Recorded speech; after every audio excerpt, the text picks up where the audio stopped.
Can you guys hear me okay? Yes. Cool.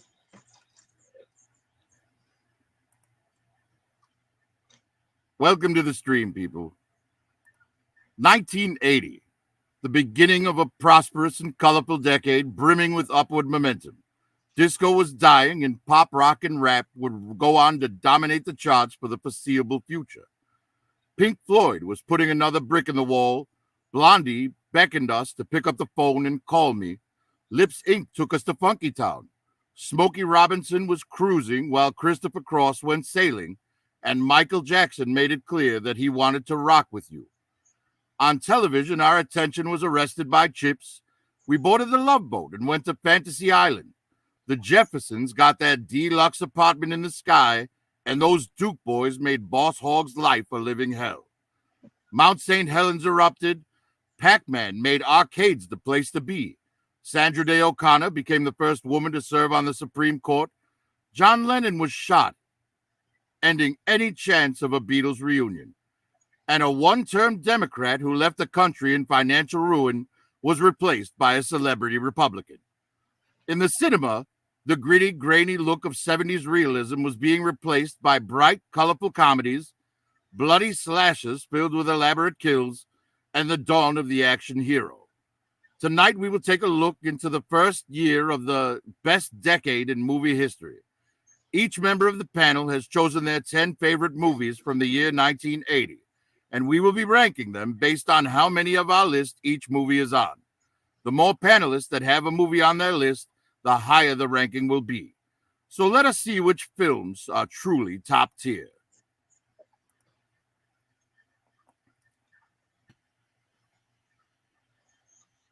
Curtis? That's great. So everyone in the chat, thank you for showing up. Thank you. Glad to be here. Shout out everybody. What up, fam? Curtis, you're muted. If everybody wants to say a little hello before we get started, let everybody know who you are. We're still waiting on a couple people, but you know, it's America in 2024. The odds of everyone being on time are slim to none. Yes.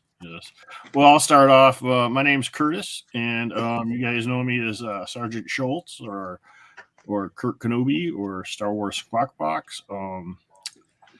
Tonight, we're going to have some fun with our best movies. Chat's welcome to say if they like that movie or not, or if they want to write a little something in there about what they remember about that movie. That's fine.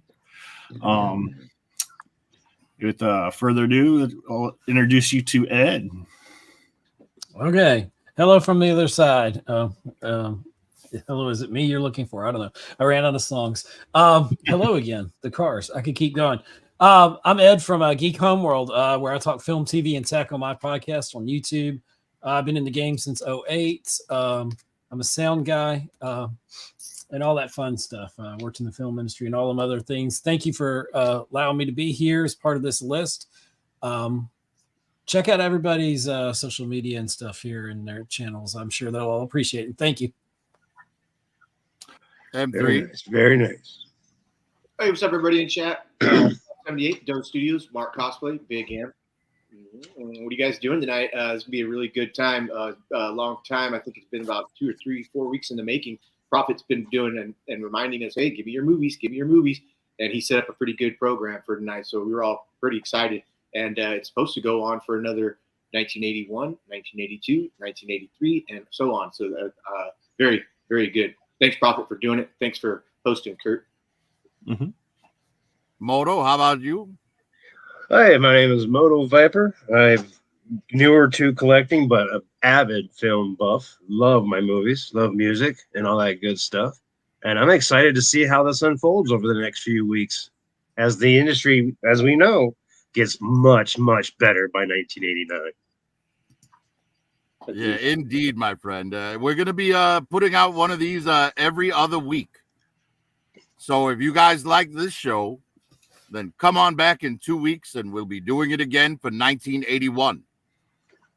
Yes, Saturday night. And please put in your input in the chat. If there's another movie that didn't make the list that could have been an honorable mention, put it up there. I'd like to see what it's been, how close to mine. Please tell us by why. all means. I'm Please sure tell that us- a lot of people are going to have movies on their list that none of us chose. Absolutely. Please tell us why our picks are full of crap too. We can Yeah, take it. exactly. So, Dead All Man, right, Let's, so let's have some fun with this. Yeah, hit without that like further button. ado, I'm going to go ahead and share the slideshow so we can get started. Let's do this, man. Okay. I was young. I needed the money. Okay. All right, We all went to college so once. starting off, this movie, 9 to 5, was picked by only one person, M3. Not that the rest of us, didn't enjoy it, but this is particularly is M3's pick. So M3, why don't you give us a few words about 9 to 5? working 9 to 5. What a way to make Hey, my mom brought this movie home and we watched it. And for the first time, I think I was like 5 or 6 years old. For the first time, that's how I got introduced into it. I'm going to say her name wrong. The Incredible Shrinking Woman, Dolly Parton, and the gentleman down below who also went and played a bunch of other movies. Cloak and Dagger was my favorite of his movies. And but this movie just brought back a lot of memories, and I didn't know it came out in 1980, and that's why I just picked it when I started scrolling through what movies actually came out in 1980. This is one of my top 10s. That's it. Nice.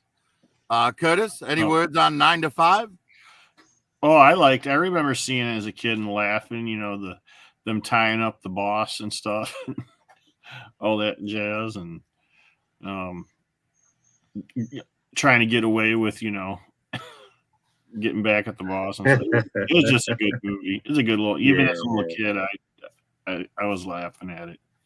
Yeah, my personal favorite part is the fantasy sequence where they all get their revenge on him, like in the dream. Yes. Like that was really great. I mean, watching Dolly Parton hogtie Dabney Coleman is pretty great. Yes. If we're being honest, Dolly Parton in 1980 could have hogtied me. I wouldn't have fought it off at all. Right. Lily Tomlin, hilarious. And Jane Fonda, what a goddess, man. Barbarella, man. Yes.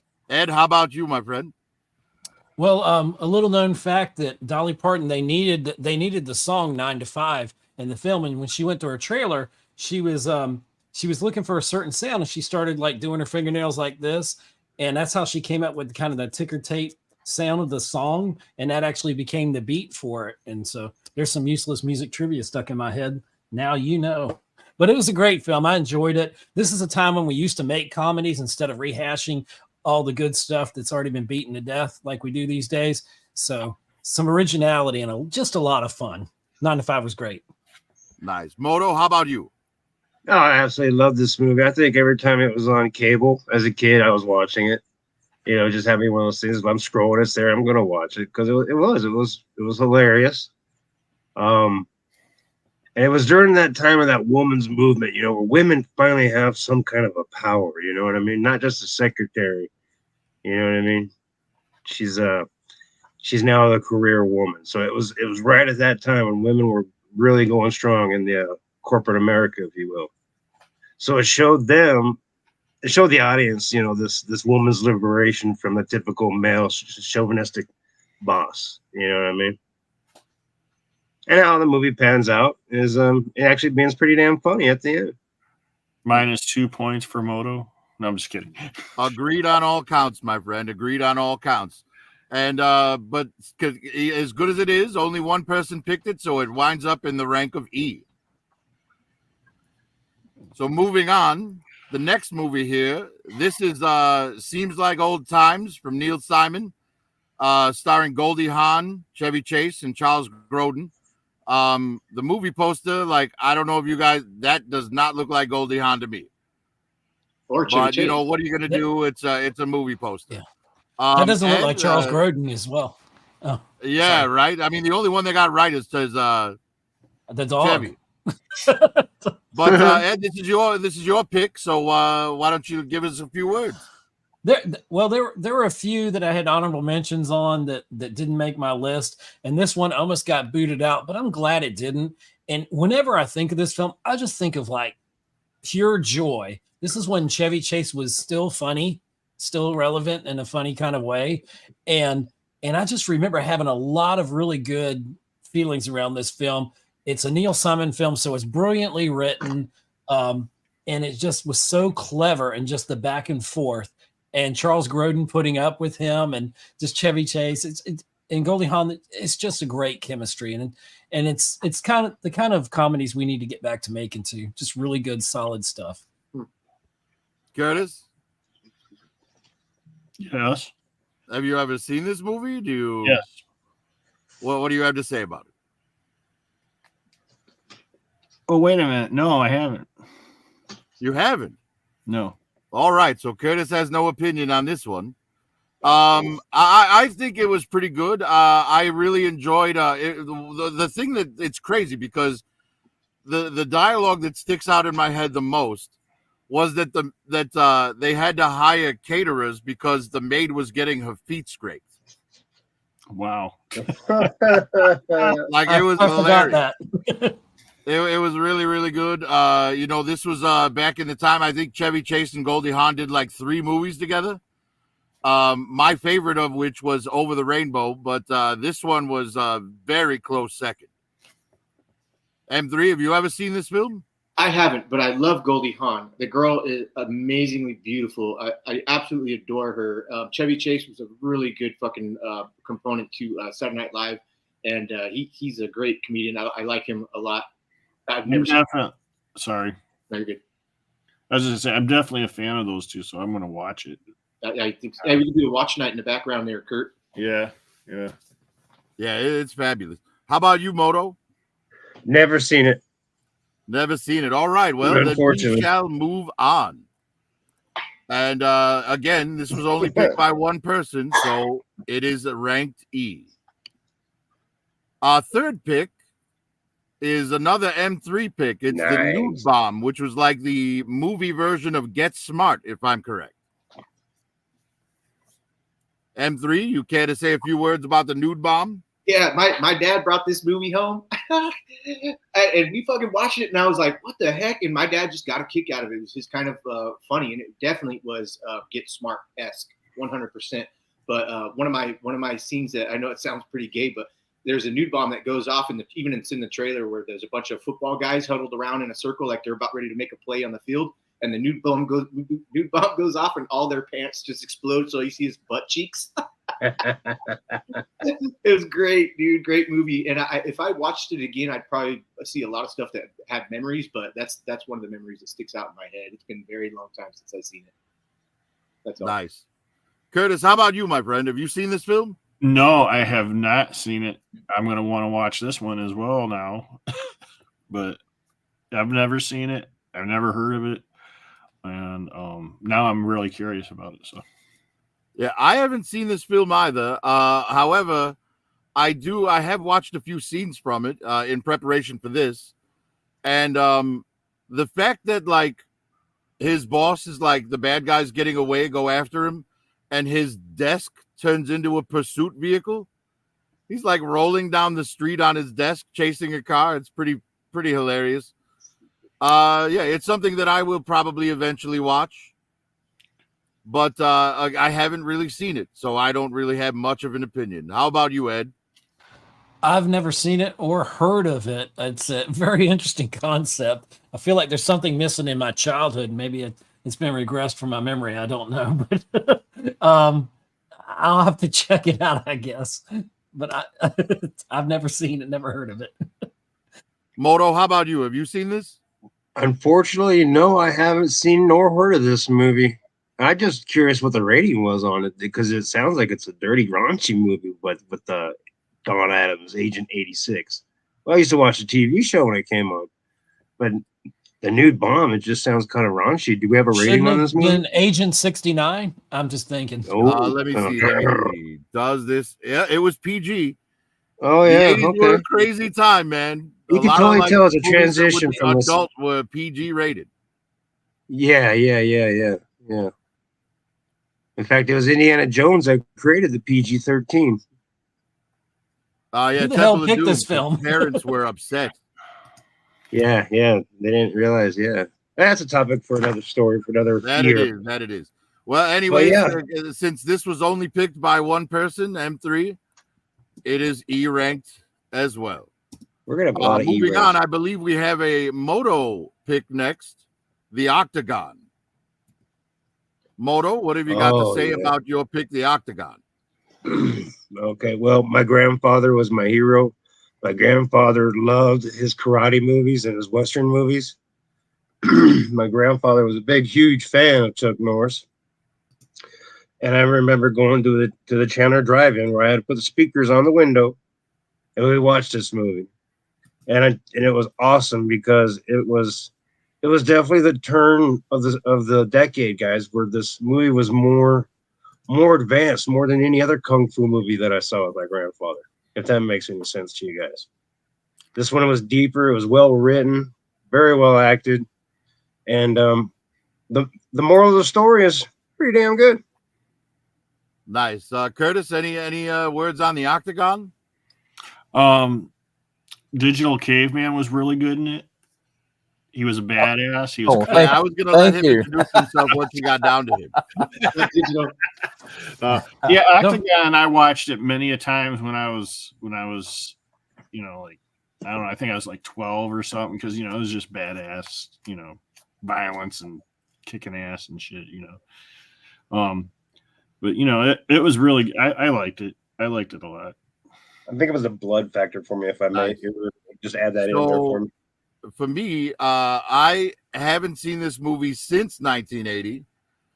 And pretty much all I remember is Chuck Norris versus sci-fi ninja assassins. Yes. Pretty much. Yes. I do remember enjoying it, but I couldn't really, I mean, I know he was like protecting some rich heiress.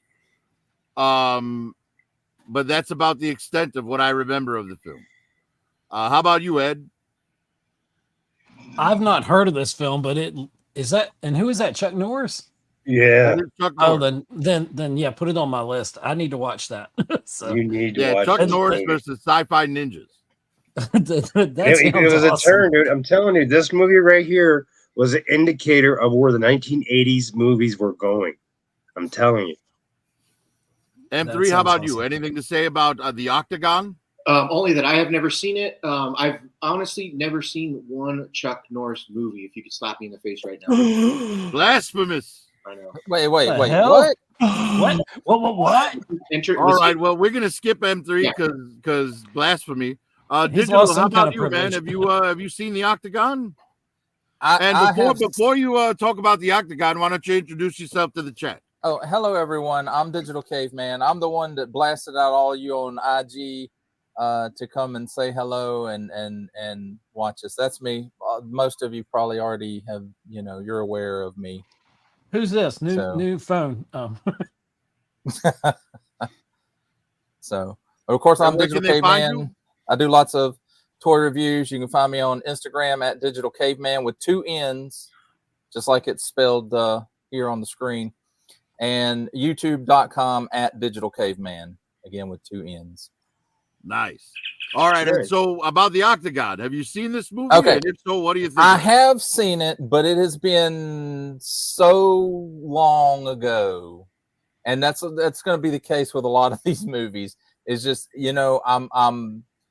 I'm vaguely aware of them. I have seen them, but it's just been a long time, and I have only 2 words to say about this movie: Chuck Norris.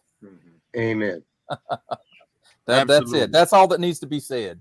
Yeah, I believe as we get into the higher tier films, there'll be things we have more to say about because they're more popular movies overall, and, Right. and I'm sure we've seen them all more recently than we have these, or at least more times than we have these.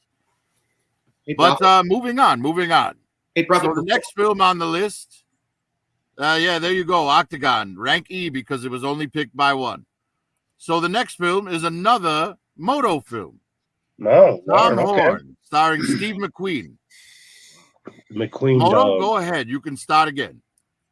I tell you, it's again going back to my grandfather, which is my role model, and it was westerns and it was kung fu movies. We went to the theaters to see this one, and in this one, this pretty much starts off the guy, let me give you a little backstory about Tom Horn because number one, I'm a huge Southwest history freak. I still love my cowboys. I still love hitting these Rocky Mountains and finding artifacts and silver and gold. I'm just a cowboy at heart. But at the age of 16, he left Iowa, right? Goes down to Kansas, Dodge City, with all those guys from Tombstone. You know, Doc Masterson, the Wyatt brothers, or the Earp brothers, I mean, the Doc. Yeah. That guy. Anyway, so from there, he makes his way to Arizona. This is at 16, 17. He gets a job on the Santa Fe Trail Line, travels to Arizona. He becomes a cowboy, which, you know, breaking horses and all that stuff. Rode shotgun for the stage lines, was an agent for the Pinkertons, and fought with the Rough Riders under Teddy Roosevelt. And anybody knows me that Teddy Roosevelt is my ultimate superhero.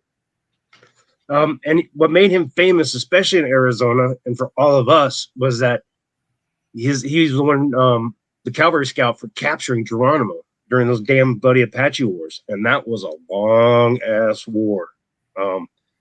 That next to the Tewksbury feud. So anyway, Tom Horn makes his way back into Colorado, where I'm at now. And he becomes sheriff, and he finds himself up in Wyoming, where he gets hired by these ranch cattle barons to protect their stock. There's too many rustlers. These rustlers are stealing everybody's stock. They got people coming in, homesteaders going on these ranchers' lands, putting up sheep, eating up all the grass, all this stuff. So they hired this guy. The marshal's in on it. Says, yeah, you know, we're going to keep this under wraps, but whatever means necessary you need to do to take care of it, stop the stealing, stop the thieving. You know what I mean? He's getting paid $200 a head back then. Some 600 because of how big it was. Well, the fucked up thing is that he comes into town one day, and the cattle barons said, you know, it's time now that all this shit's done. We've got to get rid of him. We gotta just not like get rid of him, like kill him, but we don't need him anymore. How do we get rid of him? And because it's kind of like that damn Yellowstone show, I swear, because all these cattle barons decide they're gonna set up Tom Horn through the sheriff that to make a report saying that, you know, the sheriff says, hey, you little 15-year-old, I think his name was Johnny. I can't remember his name. 15-year-old Johnny Nolan. I think it was Johnny Nolan. Shot 213 yards by a 45, 1876 45. And then if anybody knows guns, those are beautiful, beautiful, beautiful guns. But anyway, so this kid dies, and they pin it on Tom Horn. Now, Tom Horn's at the marshal's. He's at the bar. He's having himself some whiskey.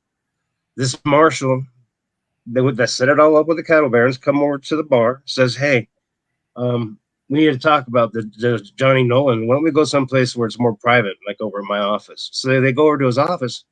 They got a guy in the back writing note for note words that are said, and they twisted his words around because Steve McQueen Dogovich says, hey, a 45-60 at 213 yards has a rainbow arc. That's a hell of a shot. And he goes, if I would have made that shot, no, he didn't say I didn't make that shot. He said, the sheriff said, did you kill John Nolan? He goes, if I did, it would have been a hell of a shot and the worst mistake of my life.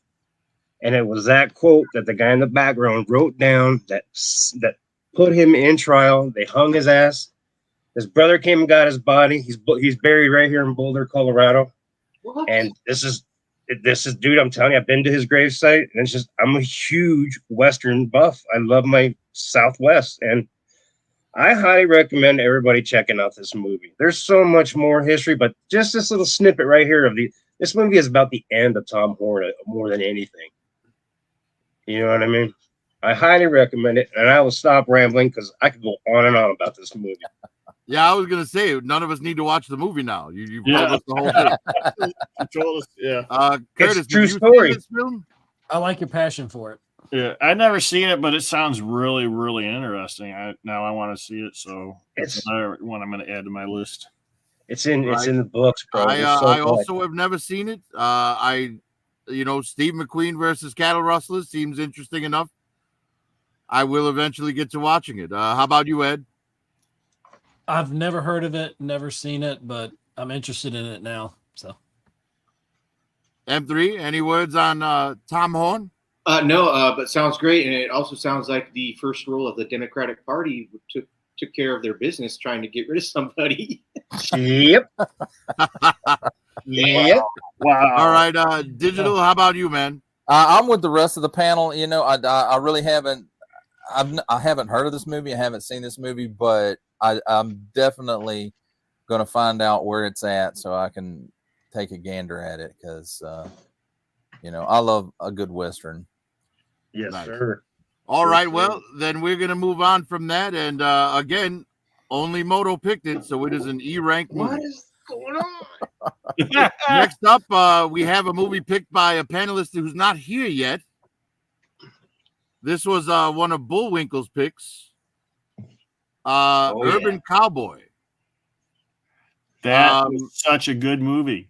That's what he said. John Travolta at the rodeo, as far as I know. Curtis, do you have anything to say about this one? it's Actually I watched it as a, you know, like a 7-8-year-old whenever it came out. Like, you know, it caught my attention. It was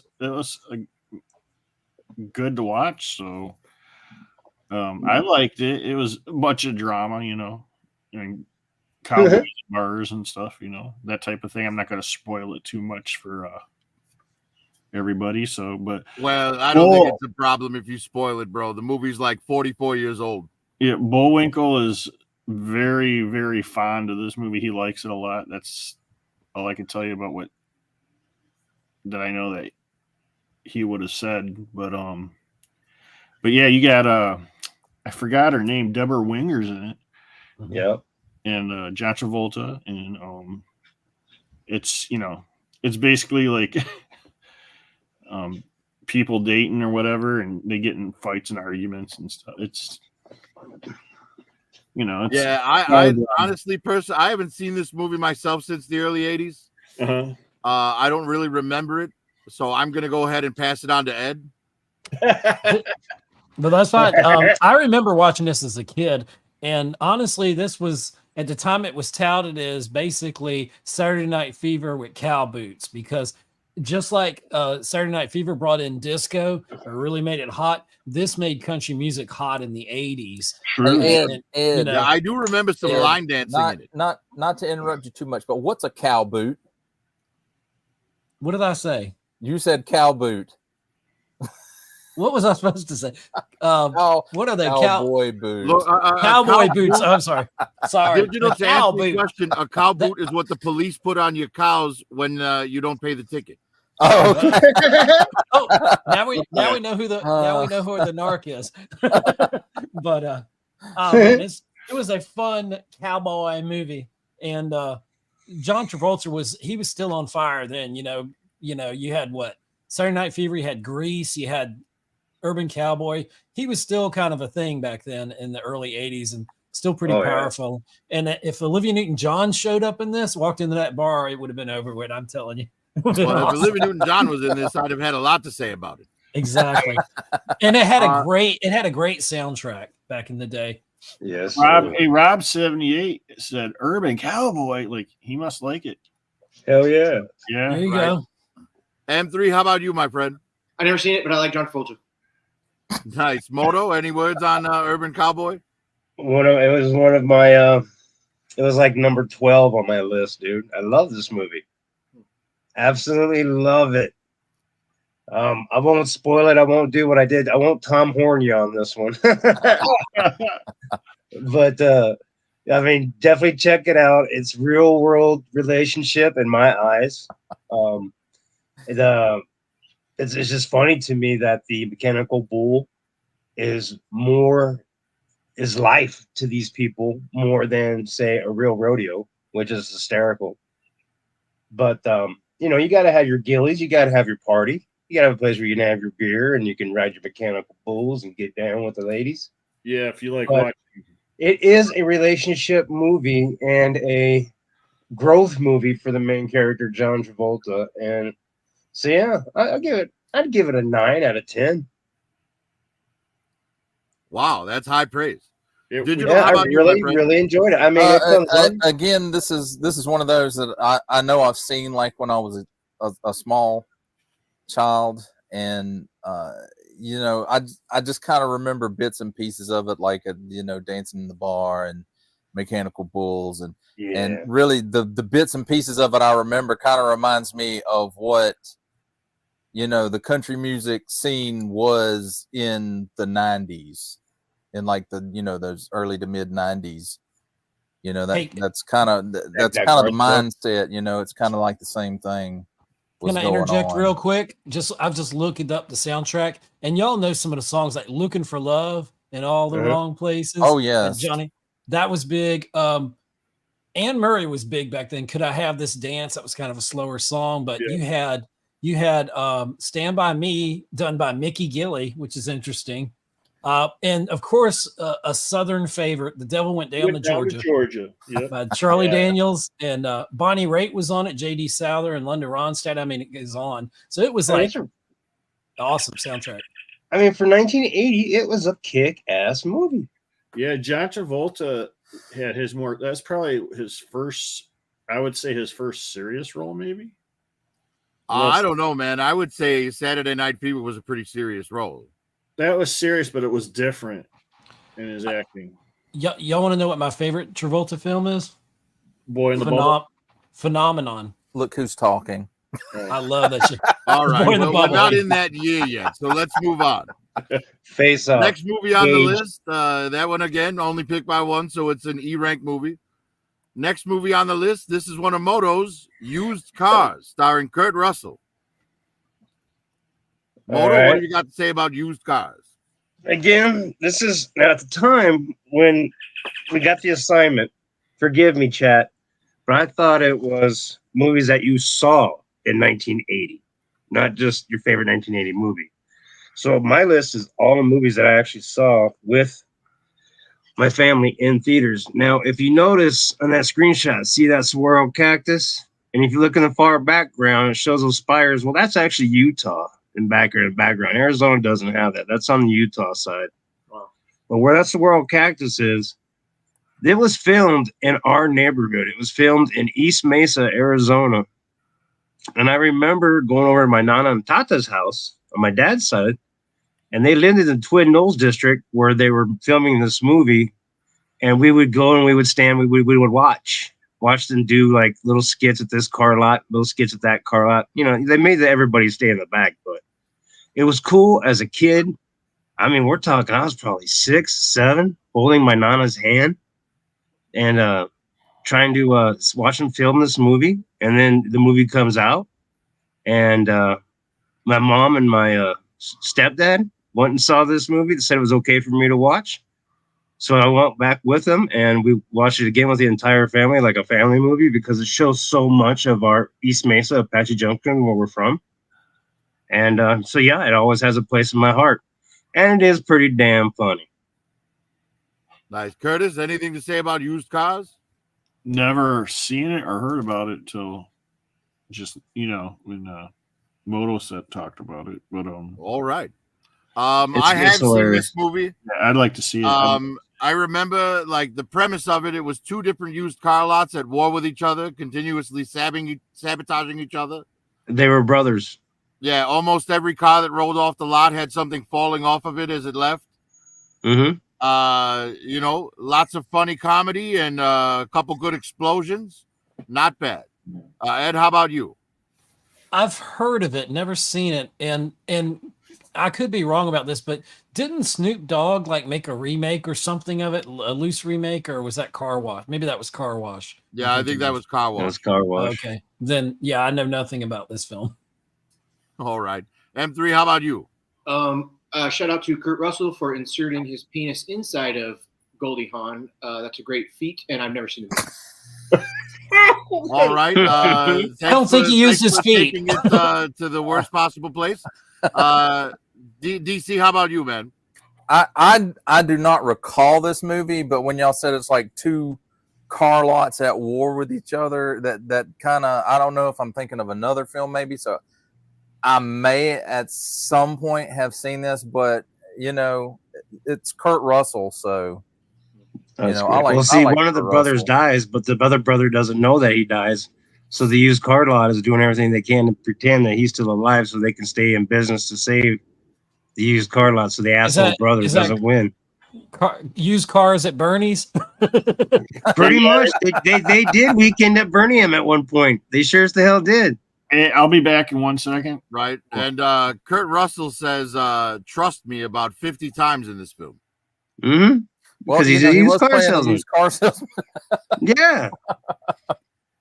It's little nuggets like that. It's just those little nuggets like that I pick up on, and I just think it's awesome. Nice. All right, so moving on. That one only picked by one, so it is also an E-ranked movie. This is crazy. And next, this was one of my picks. And I am the only one that picked this. But Xanadu. Xanadu, in my opinion, is proof that everybody did a massive ton of drugs in the 70s and it came out on the filmmaking in the 80s. Lots of crazy fluorescent lighting and neon everywhere. Lots of, shredded fluorescent clothing, which was a big trend in the 80s. Oh, yeah. But more importantly, Olivia Newton-John in leg warmers and roller skates. There's a scene in it where Gene Kelly, his last movie, by the way, Gene Kelly has a duet with Olivia Newton-John done in the style of like the old USO shows. It's that track is a masterpiece. Electric Light Orchestra worked with Olivia Newton-John on the entire soundtrack.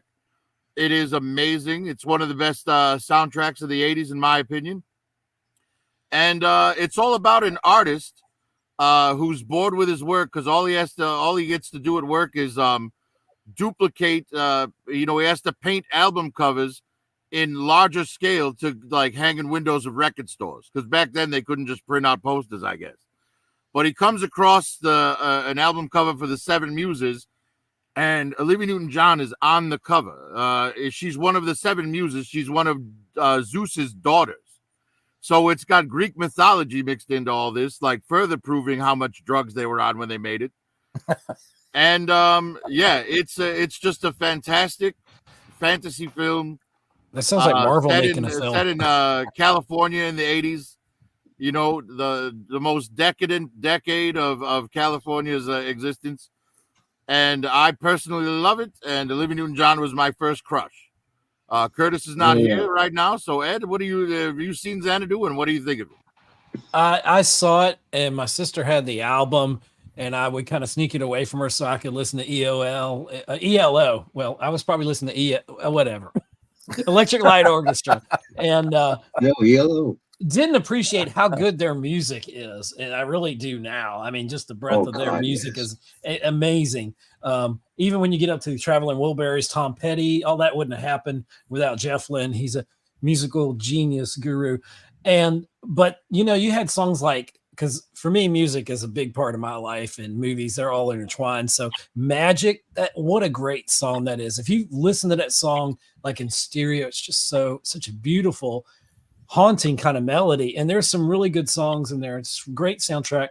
The film, it doesn't hold up. I don't think if I watched it now, I know it would be really hokey, but you gotta look at things not in 2024 eyes. You kind of have to look at it in the time it was created and the situations and the culture around it, and then you'll appreciate the film much more for what it is. And it is a good film. Like I said, it was an honorable mention for me. It almost made the list. But for me, before we go on, I just want to say I agree with you. Magic is the best song in the film. However, a very close second for me is "Don't Walk Away," the one where they could do the animated segment where Kira and the Sunny cartoon characters. Yeah, and they turn into birds and they turn into fish, and it's done in like a Disney animation style. It's amazing. M3, have you ever seen Xanadu? I haven't, but I like Olivia Newton-John, and to be honest, the only movie that I can relate her to is Grease, and so I'd like to take a next step and see what this one might hold, especially now that you mentioned that there's some animation in it. That's great. That's all. Moto, have you ever seen Xanadu? I have. Again, it was one of those movies that was on cable all the time, and I did not go to the theater to see it, so I didn't put it on my list. Forgive me for not understanding in the beginning. This is definitely an honorable mention. And as an adult, I would love to smoke a primo and watch this movie and trip the fuck out. Yes. Absolutely, absolutely. I was But back Digital, then, how about as a you? kid, I'm as a kid, I'm watching it and I'm digging all the special effects. I'm digging the love story. I'm digging the fact of this mystical angel that this guy is. He can't stop drawing. He's in love with her. Who is she? What is she? Yeah, I definitely got to smoke a primo to this one and watch it. Nice. Digital, how about you? I have seen it again. It's one of those that I saw when I was kind of young, and I maybe have seen it once, maybe twice. And I remember You watch roller that thing skate- every Friday night, dude. You watch it every Friday night. Don't lie. Yeah, I remember roller skates and like the colorful streaks and neon lights, and so that's what I remember of, and some songs from the soundtrack. That's what I remember of Xanadu. Well, and I should probably mention, because it's my pick. The plot of this thing is the muses, they show up to artists in their time of despair, like when they're at their lowest. And all the way back during World War II, the very same muse, Kira, played by Olivia Newton-John, showed up for Gene Kelly and was his muse. So when Sonny meets Gene Kelly on the beach, the two of them come together and they build a nightclub and they call it Xanadu. That's the plot. And they were inspired to do it by Kira. Sorry, Curtis, go ahead. Do you have anything to say about Xanadu? I remember as a little kid, I was like maybe 6 years old, and it didn't catch my attention, so I didn't really watch it. But now I definitely want to watch it. Well, all right. And on that note, we shall move on. I was the only one to pick this, so it is an E-rank film. Now, I believe, yes, we're on to movies picked by two people. Oh, all right. Cheech and Chong's next movie. This was picked by Moto and M3. Now, I'm going to spare M3 and let Moto go first, because M3, could probably use a little refresher, because while we were talking about it, he was mixing it up with the first one a lot. So we'll let Moto talk about it first, and then we'll let M3 talk. Go ahead, Moto. This one is great. It's got PB Herman in it. you got to take it. I mean, it's Cheech and Chong. I don't need to say what the movie's about. We know there's some great skits, shit that we can relate to. I went with my mom to see this in the drive-in in the back of her conversion van. And say, think about that. I'm in the back of a conversion van with the speakers on the bed where the couch that turns into a bed. And I'm in a drive-in and I'm watching this movie right here as an 8-year-old kid, and I'm laughing my ass off, dude. He's acting like he's swimming in a swimming pool and shit because his tarp rips. And I won't give you any more spoilers, but yeah, it's definitely on my list of great movies. It's part of who I am now. Well, you don't have to worry about spoilers. Like I said, these movies are all 44 years old. So yeah, but those want to go back and revisit them. You know what I mean? Chong is one of the dirtiest hippie motherfuckers you could ever. They plastered him with that, and that's great. He's got that bike with the exhaust floating out the fucking window. Look up these roses. Winslow was in it. The guy that does he was in Police Academy, does all the fucking voices. Yeah, Michael Winslow. Yeah. And when they go into the precinct, and there's that old man that's just dying of laughing, and fucking Winslow sitting right there and shit, Chong's sitting in between them. It was great. It was a good movie. I do mix it up with the first one. Up and Smoke is my favorite, but next movie is pretty good too. That's all I got. Nice. Curtis, any thoughts on Cheech and Chong's next movie? Cheech and Chong, man. I loved it as a kid. I thought it was funny as shit. Somebody took a hit. Now, I believe that this is the one where Chong smokes an actual roach, right? Yeah, a beetle. He smashes it on the counter and stuffs it in the bowl. Uh-huh. Yeah. Nice. Yeah, Cheech and Chong are Cheech and Chong to me. They're with the exception of the Corsican brothers, they're all that same brand of comedy. And if you like it, you like it. Yeah. Ed, how about you? we had HBO at some point. I don't know when we got it. We didn't have it when everybody else got it, but we got it later. I mix up all of my Cheech and Chong's movies because they're all the same, really. You know what you're there for, right? Yeah. And they were just hilarious. They were fun. I was probably too young to know what the heck they were smoking or even care, but the humor was just hilarious. They're just Cheech and Chong. They're geniuses, and Amen. it's just funny. Right. DC, how about you? This is one of those that I'm ashamed to say I have never seen Cheech and Chong's next movie. I've seen like bits and pieces of it, but I've never like made it a point to sit down and just watch them straight through. All right, so I have a question. Is this the one where they had the van made of weed? No. That was Up in Smoke, right? Yep. All right. Well, this one was picked by two people, so this is our first D-ranked film on the list. Moving on, another one picked by two, Smokey and the Bandit, and this was by Digital Caveman and Ed. So, Ed, if you want to start off here, say a little bit about Smokey and the Bandit. Yeah, and Caveman, you can jump in anytime you want to on this. Dom DeLuise was in this one, correct? Yeah. Or was it? Okay, good. Yeah. It was this one.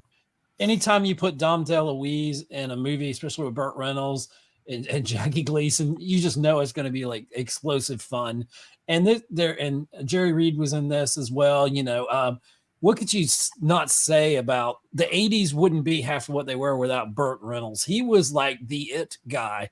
He was so funny and charismatic. Sally Field, she was beyond beautiful, still is, and you just put all of that together. It was just a lot of fun. And who didn't play cops and robbers growing up, and running from the police and your little Hot Wheels cars and all that stuff. I mean, I know I did, and so, it's just part of growing up. It's kind of like part of our DNA, I think, Smokey and the Bandit. So you can never go wrong with Smokey and the Bandit film.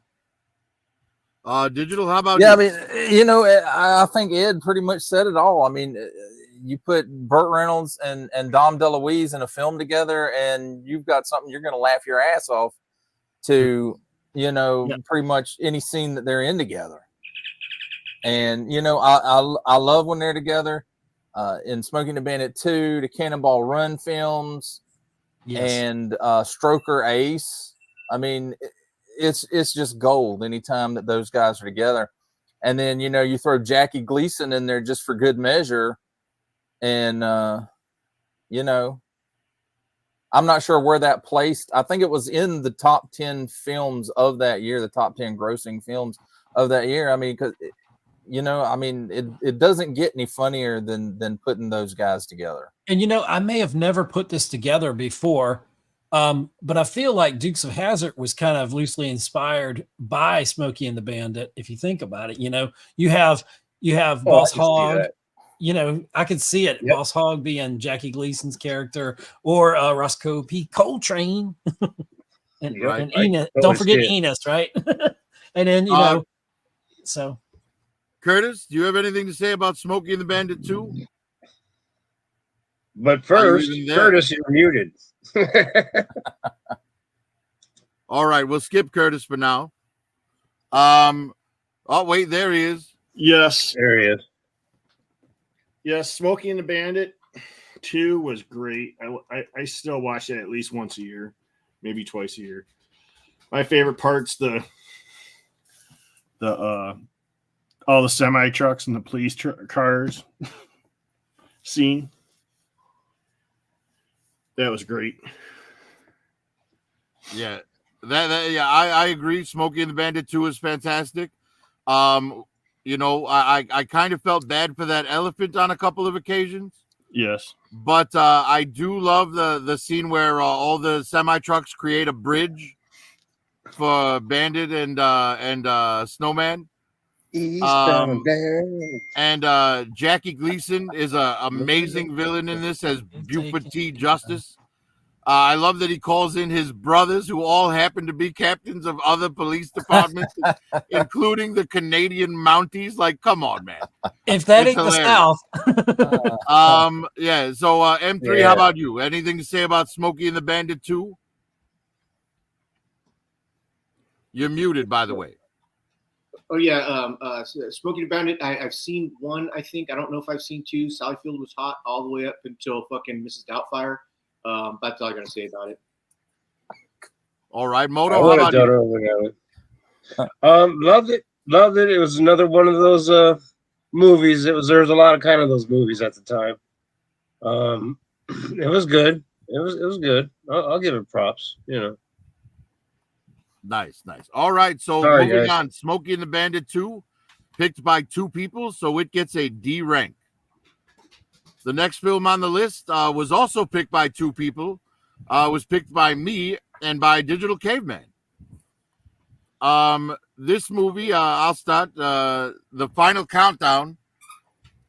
This is a movie where a 1980 Nimitz-class aircraft carrier stocked with F-14s goes back to 1941, just before Pearl Harbor.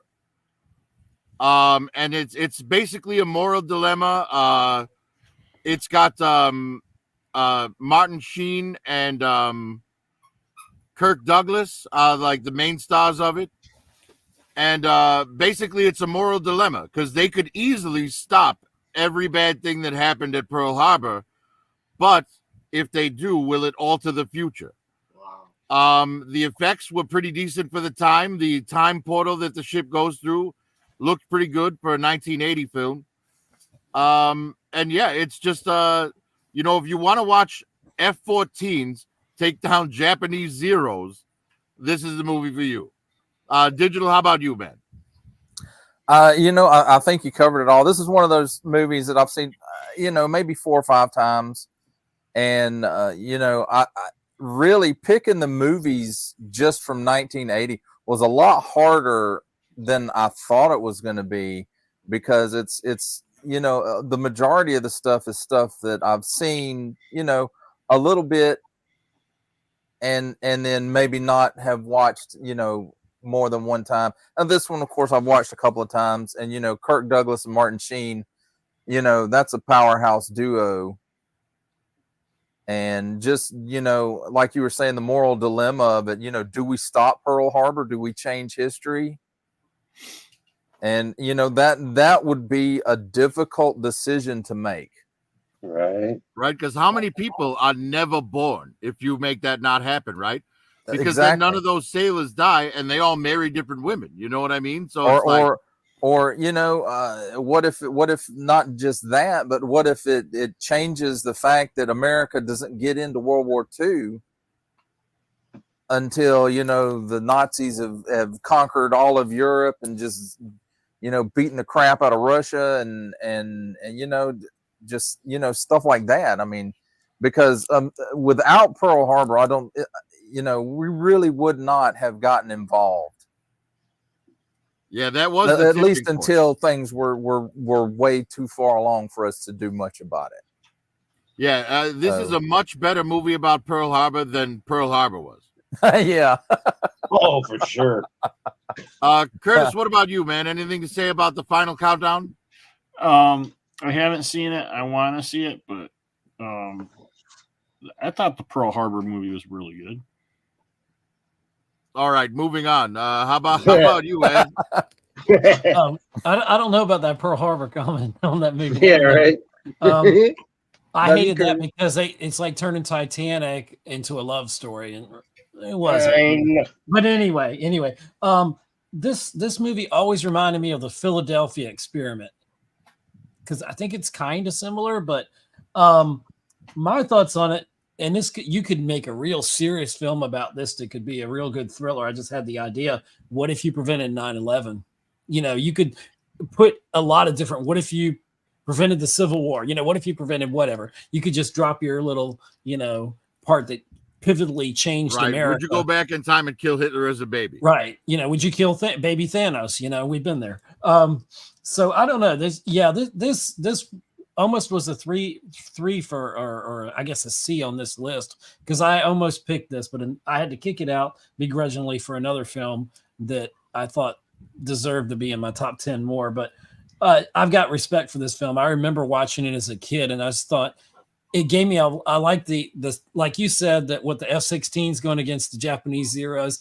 That was so cool. Just the idea of that people out of time, essentially out of different times fighting, and it's almost like a what if comic. I love those scenarios. So it's a great film, and Yeah, right, because with one Nimitz class aircraft carrier, they could have taken out all of Hitler's entire army. Exactly. M3, how about you? I haven't seen it, but it sounds like a really good movie. I do love the Philadelphia Experiment. I thought that was pretty good as well. It reminded me of that as well.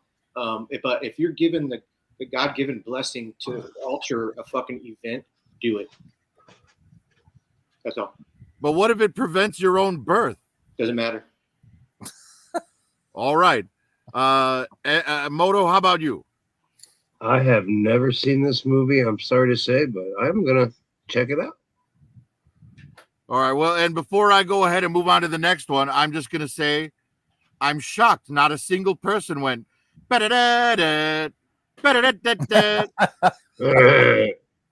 right. So moving on. Predates that. So This was again picked by two people, so it gets a D ranking. The next one is another one picked by two people. This was picked by Ed and by Curtis. So Curtis, why don't you start us off on The Fog, starring Adrian Barbeau?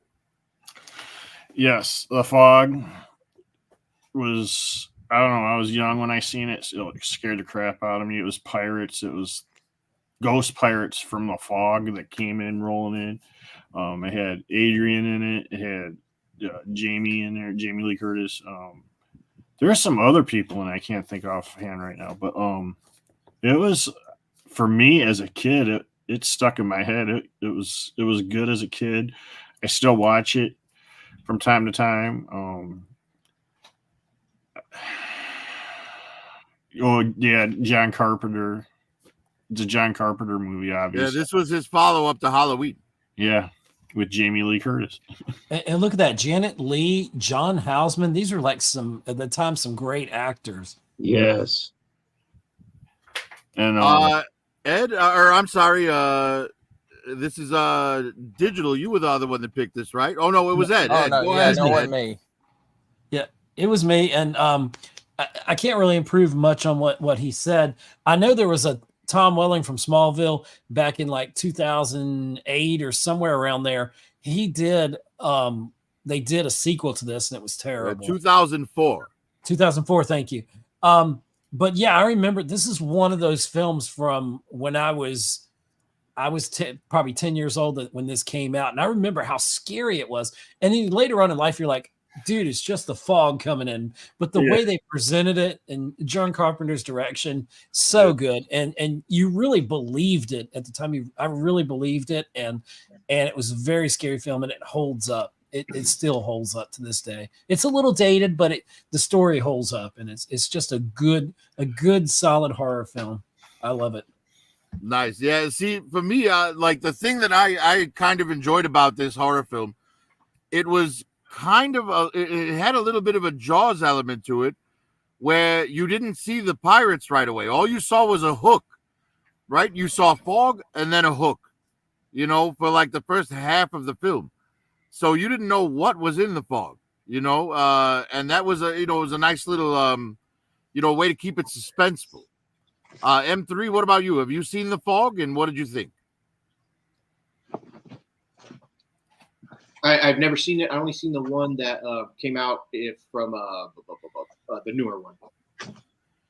I think it was The Fog, right? And the guy's got to kill his family at the end. Oh, I thought that was a supermarket one movie.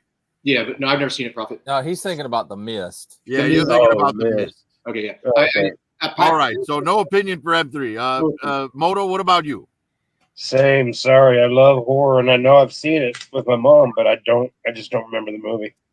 All right, we'll move on to DC. DC, what do you think? I don't believe that I have ever seen this movie, But I got mad respect for John Carpenter. He's done some good stuff Well over the said. decades, and Adrian Barbeau and Jamie Lee Curtis. So, Well, I will say it's a little dated, but it is definitely worth the viewing. So check it out, people. Cool. Well, All right, brand so new moving 4K on, that one was restoration is directed coming to by Sodom. 2. So that one again is a D-ranked film. Now we're moving on to movies that were selected by a few more people. So next we have My Bodyguard, selected by M3, myself, and Curtis. Curtis, you're at the top of the food chain there, so why don't you start? I have not seen this in such a long time, but I remember watching it multiple times on cable as a kid, and I loved it. And it was, it was that heartfelt, good story of somebody helping somebody out, type thing in school and stuff like that. It was great. It was great. Yeah, it was a feel-good movie. Yeah. And I have to say, it wasn't just, the little guy getting help by Adam Baldwin's character, because they helped each other, because Right. Adam Baldwin, he was a big tough guy, but he was an outcast, Right. and Matt Dillon was a complete asshole in this film, and not just to the star. Yeah. He was an asshole to pretty much everybody. Like the girl that's on the movie poster next to him, like Matt Damon's like, "Hey, do you want to go to the movies?" And she's like, "Yeah," and he's like, "Yeah, have fun while you're there, bitch." So, yeah, and Matt Dillon, like, honestly, like, I don't understand, like, because I grew up in the 80s, and I've never seen bullying on the level that 80s movies depict bullying, especially like Stephen King. Right. Like, they made it look like the bullies were willing to kill people, and I never encountered bullies on that level. But this movie was really fantastic, really good, feel-good movie. And, at first he hires the, Baldwin to be his bodyguard, but they wind up being best friends, and it's just heartwarming. M3, you were the third one to pick this. How about you? Yeah, I was real young when I saw this. I think I was pre-first grade. My sister was a little bit older than me. She was born in 1969. This is one of the movies that she watched, and I remember being able to just sit there and watch it and think, wow, I'm never going to be a bully, right? And then the whole thing with the people that they chose and the interaction, and it was perfect. Great movie. If somebody turned it on right now, I'd say wait till after the show and I would watch it. Yeah. Yeah, it's fantastic. Ed, how about you? Any thoughts on My Bodyguard? I feel like I've heard of it, but it feels like one of those films that I've totally forgotten. I'd probably enjoy it if I watched it, but yeah, I don't remember it. Moto, any thoughts from you? It was definitely honorable mention for me. It was another one of those shows that when it was on cable back in the day, especially during summer break, I was always watching it all the time. That little red-headed kid down there in the corner on the side, that dude is hilarious, especially when he flips him the bird, because he ain't got to put up with none of the shit no more.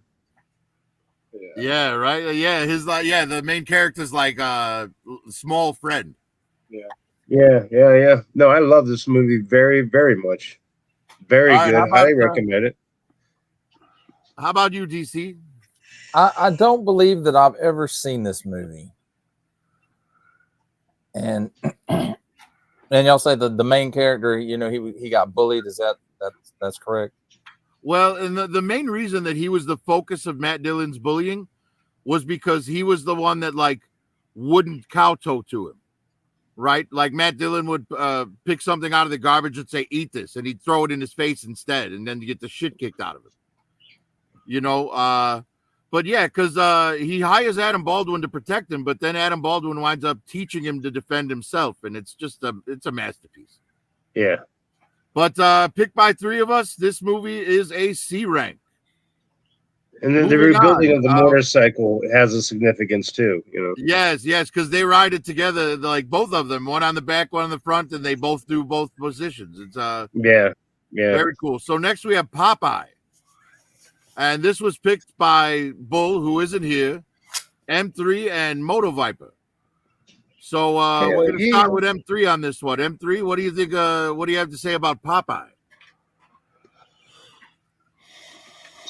It's gonna be about a minute and a half. I'll try and make it shorter than that. But this movie right here, the first time I ever seen it, I remember being in a neighborhood called Cameron Park, and we used to go to this place. My mom and dad had a restaurant over here called the Taco Station, and across the way, and on that taco station, there was a guy that would do a little train, and he had like all the cars, and he would drive around this whole lot that had all these old school fucking buildings. Like you can get your old school pictures in there. Remember how they put you with the shotgun or the rifle or whatever, the musket? Yeah. All like kind of like not black and white, it was brown and like beige. Anyway, Yeah. there was a place across the street called Spanky's, and in Spanky's they had peanut shells, or not peanut shells, but hay all over the ground. And you could walk in there, and they had an arcade, and they had a movie with when you pull out the bottom drawer, it had the three lights, the red, green, and blue light, and it would shine up on the fucking shit. That movie was on and playing, and I remember watching it and going and playing Tron, coming back and watching it, and then later on when I was about 6, my mom got it, and we were able to watch it. I love the movie. Shelley Duvall, shout out her, and Robin Williams, fucking best Popeye I could imagine. He did great. I'm done.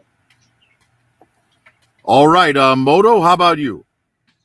Well said, M3. I mean, let's think about the year. It's 1980, and look at the costuming. Look at the what's it called? I guess it would be just costuming. I mean, the special effects, the story.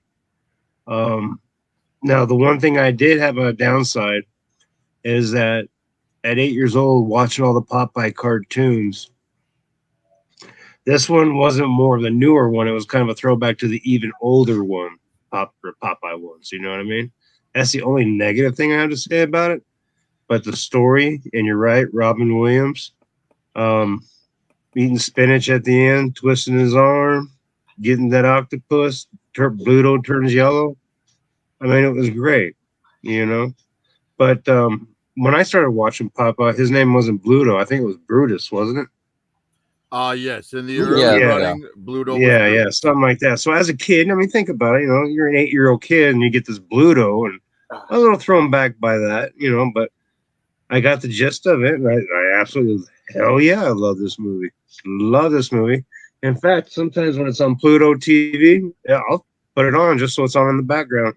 Yeah, hell yeah. You know, there's so many great scenes, and it's kind of a musical, you know. And I love it when he's saying goodnight to his me pappy, his me pappy's picture.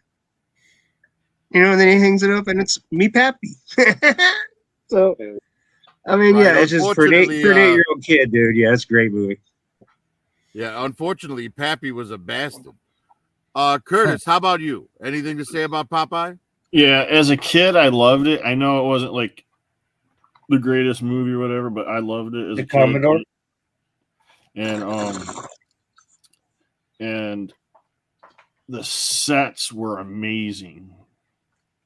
The set they built for that was amazing, I thought. Robin Williams, you know, it just made me, that's Mork from Work, you know. And then it just made me like Robin Williams even way more. And it was just, you know, it was a great movie for a kid for sure. And I have it on DVD. Yeah. Nice. Yeah, this is not a movie that would have made my even top 20. But I will say I did enjoy Robin Williams as Popeye. He depicted the sailor who had a stroke and has tumors in his arms very, very well. Shelley Duvall, the only actress who had the figure to portray Olive Oyl accurately. The He's Large song was all right. The boxing match was pretty good. I do agree with Curtis. I mean, because they basically built an entire village on an island for this film. Yes. But yeah, overall, I cannot say it's a good movie. I can't say it's a well-constructed movie, but you know, that's just my opinion. I mean, hey, who am I? I like Xanadu. Ed, how about you? I mean, we're 8-year-old kids, you know what I mean? Let's just thank our lucky stars Kathleen Kennedy doesn't get a hold of this property.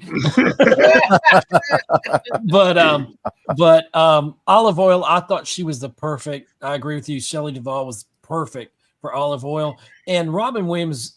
He became other people when he encompassed a role, and he was so good, such a fantastic talent. That I well said. And there can't be enough good said about him. And just but the costume design on this was spot on. It just, for me, I pretty much think so. And we were watching one of the videos the other night when we were on the stream. We had Popeye. You had Popeye in there. Last night we were watching, remember? And just looking at the designs of that and how they brought it to the, with probably not much money back then, but they brought it to the live screen, to the, to the movie screen, and made it believable, Yeah. Yes. And yeah, I was probably, I guess, 10 years old when this came out, and I knew it wasn't a great movie, but like one of you said before, it was fun and I enjoyed it, and it's a good memory. It's a good memory of a film. Nice. And moving on, because he's large, we're gonna ask Digital Caveman what he thinks. Again, this is one of those that I've seen once, maybe twice, and it just, I love Robin Williams, but this one just, it really didn't stick with me, and it's not one of those that I would probably go back and watch on purpose. Yeah, I agree with you on that. All right. So Popeye, picked by 3 people, puts it in the C rank category. Moving on, the next pick we have here is also picked by 3 people, the Blues Brothers. This is picked by me, DC, and Curtis. And normally, Curtis being the top of the food chain, I would say he should go first here, but I'm the only one that lives in Chicago, so I'm going first. All right. So the Blues Brothers, man. All right. So you got Dan Aykroyd, who actually did a radio show in Chicago on WXRT called the Elwood Blues Hour for like 10 years. The music in this movie is fucking incredible.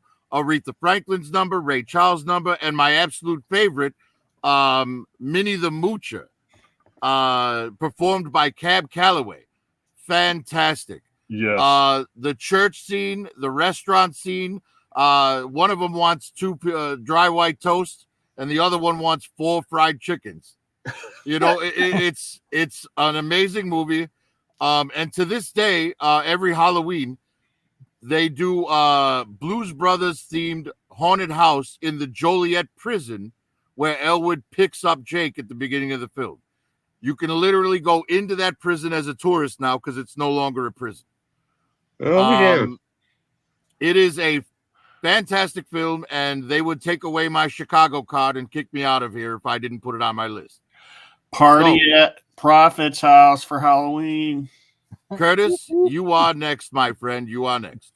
Yeah, I love this movie. I saw it, as a kid, and like I was introduced, and my dad was like, "Look, it's Princess Leia, Carrie Fisher," and I was like, "Oh."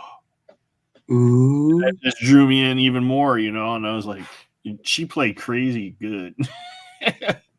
But yeah, like it was great. It was just a really funny movie. It was done well, I think. They were on a mission from God. Yeah, the songs were good, It was good. It had a little everything in it, I mean, neo-Nazis, they completely destroyed a shopping mall with a car chase. Like, come on, man. Yeah. M3, you were the third one to pick this, I believe. No, it was Digital Caveman. DC. Go ahead and give us your opinion. Again, this is one of those that I've maybe seen 2 or 3 times in its entirety through the years. And, other than that, it's just like bits and pieces of it here and there. And, I had to pick 10 movies, and I like Dan Aykroyd and Jim Belushi. So, yeah. Nice. Well, Carrie Fisher with a rocket launcher, and she blows up the building and collapses on them, and they just get up out of the bricks and dust themselves off and walk away. That's some good shit. All right, Ed, how about you? Of course I know this film. I'm sure it was on HBO several times in my house growing up. I'm not as major fan of it as some people are. I do realize how great the music in it is, and some of the performances. And I don't know if this was John Belushi's. Did this become before Animal House? I think it did. Animal House was late 70s, so I think Was that this late was 70s? after that. Was this Yes. this wasn't his last film, or I don't know. It felt like it was towards the end. I don't know. I could be wrong. But yeah, I mean, it's a good film. It's a fun film, and I take it for that. But it's just that it's a good fun film. M3, how about you, man? Have you seen this film? Is this the one where there's a car pileup of over 200 cop cars? Damn it. Yes, there is a massive cop car pileup. Yeah, that's the one scene that I remember, and I thought that was pretty damn sick, dude. I was like, oh, I was talking to my dad. We were watching because I didn't see it back then. I saw it when I was like 28, 29, 30, maybe 28, 27. And I saw that scene because he was watching it. He was home chilling by himself, and he just watched movies. That was one that was on, and that's how I remember it. And I was like, "Fuck, that's a lot of damn cars, shit." Damn it, Nice, you nice. took that from me. Oh, I'm so sorry. Moto, go ahead on with yours, man. No, I'm sorry. I'm just messing with M3. But yeah, that was the thing I was thinking about the whole time was its famous police car pile-up scene, But I love this movie. This movie's great. Another honorable mention. It come to find out, it was kind of hard for the year 1980 to pick 10 movies. I was tripped out, But I mean, this one's great. It's got the Saturday Night Live band is in it. They're singing. They're getting down. They're doing God's work. You know what I mean? And it's just awesome. Everything flows for them. How everything happens for them. And it's like you said with the bricks. I mean, it's great. It's a great movie. It's a great movie to watch. Another just classic. Nice. Yeah, and they launch some neo-Nazis off of an unfinished bridge in a Pinto, which is pretty great. And I mean, think about that. One last note on this film, just a question that I have to ask. How much for the women? And again, picked by 3 people, so this is a C-ranked movie. Moving on, we you know what? We're about halfway through here. So why don't we take a quick intermission and go ahead, and anyone who needs to use the restroom or fill their drinks or whatever. Right on. Do we do take that care here? of that real quick? If you want to, man, you're in your own house, man. If you don't mind the smell, you knock yourself out. Ed, do us a favor and kill your camera. Then, no. whatever. No. Like I'm a not Mountain giving you a Dew shout, 2-liter Kill your bottle. camera first, because we don't. I'm want not to charging y'all for this one. Be right back. Hey, chicken fried Hey, today Grab that 2-liter bottle. by Hymns. hymns. Man, I get all kinds of emails about weird shit all the time. Like I wake up, there's 68 emails. You got to erase. None of them are important. Absolutely none of them. Shit. I'm almost got to the point. I just quit looking at my email because it's just. I know. I do the same shit. It's as bad as junk mail in your mailbox. Yeah. Well, no, I think these days it's worse than junk mail in your mailbox.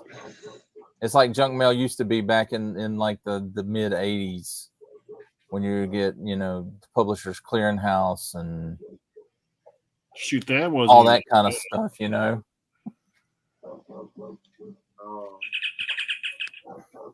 Yeah, it sounds like somebody's dog's getting ready to tear somebody in half.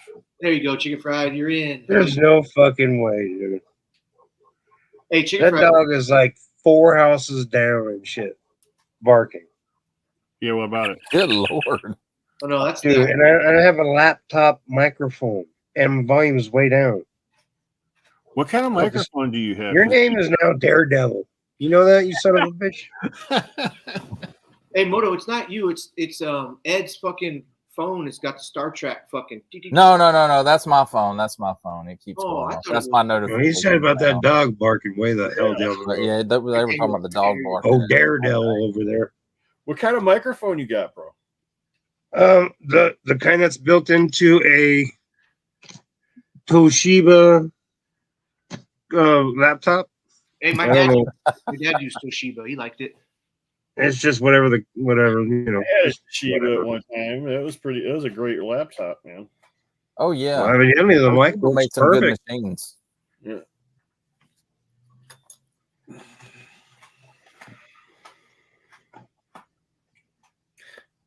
So how's the weather over where you guys are at? Nice, cold, dreary, Yeah, very today ominous. was nice and cool. It felt like it was like a nice October. October. Yes. It is hot and muggy. Just your basic, almost year-round Georgia weather here. Oh. That's why I don't. We have like 2 months of winter and maybe like a couple of weeks of fall, and then everything else is just summertime. Yes, that's why I don't live there. I can't handle it no more. I have to have 4 seasons.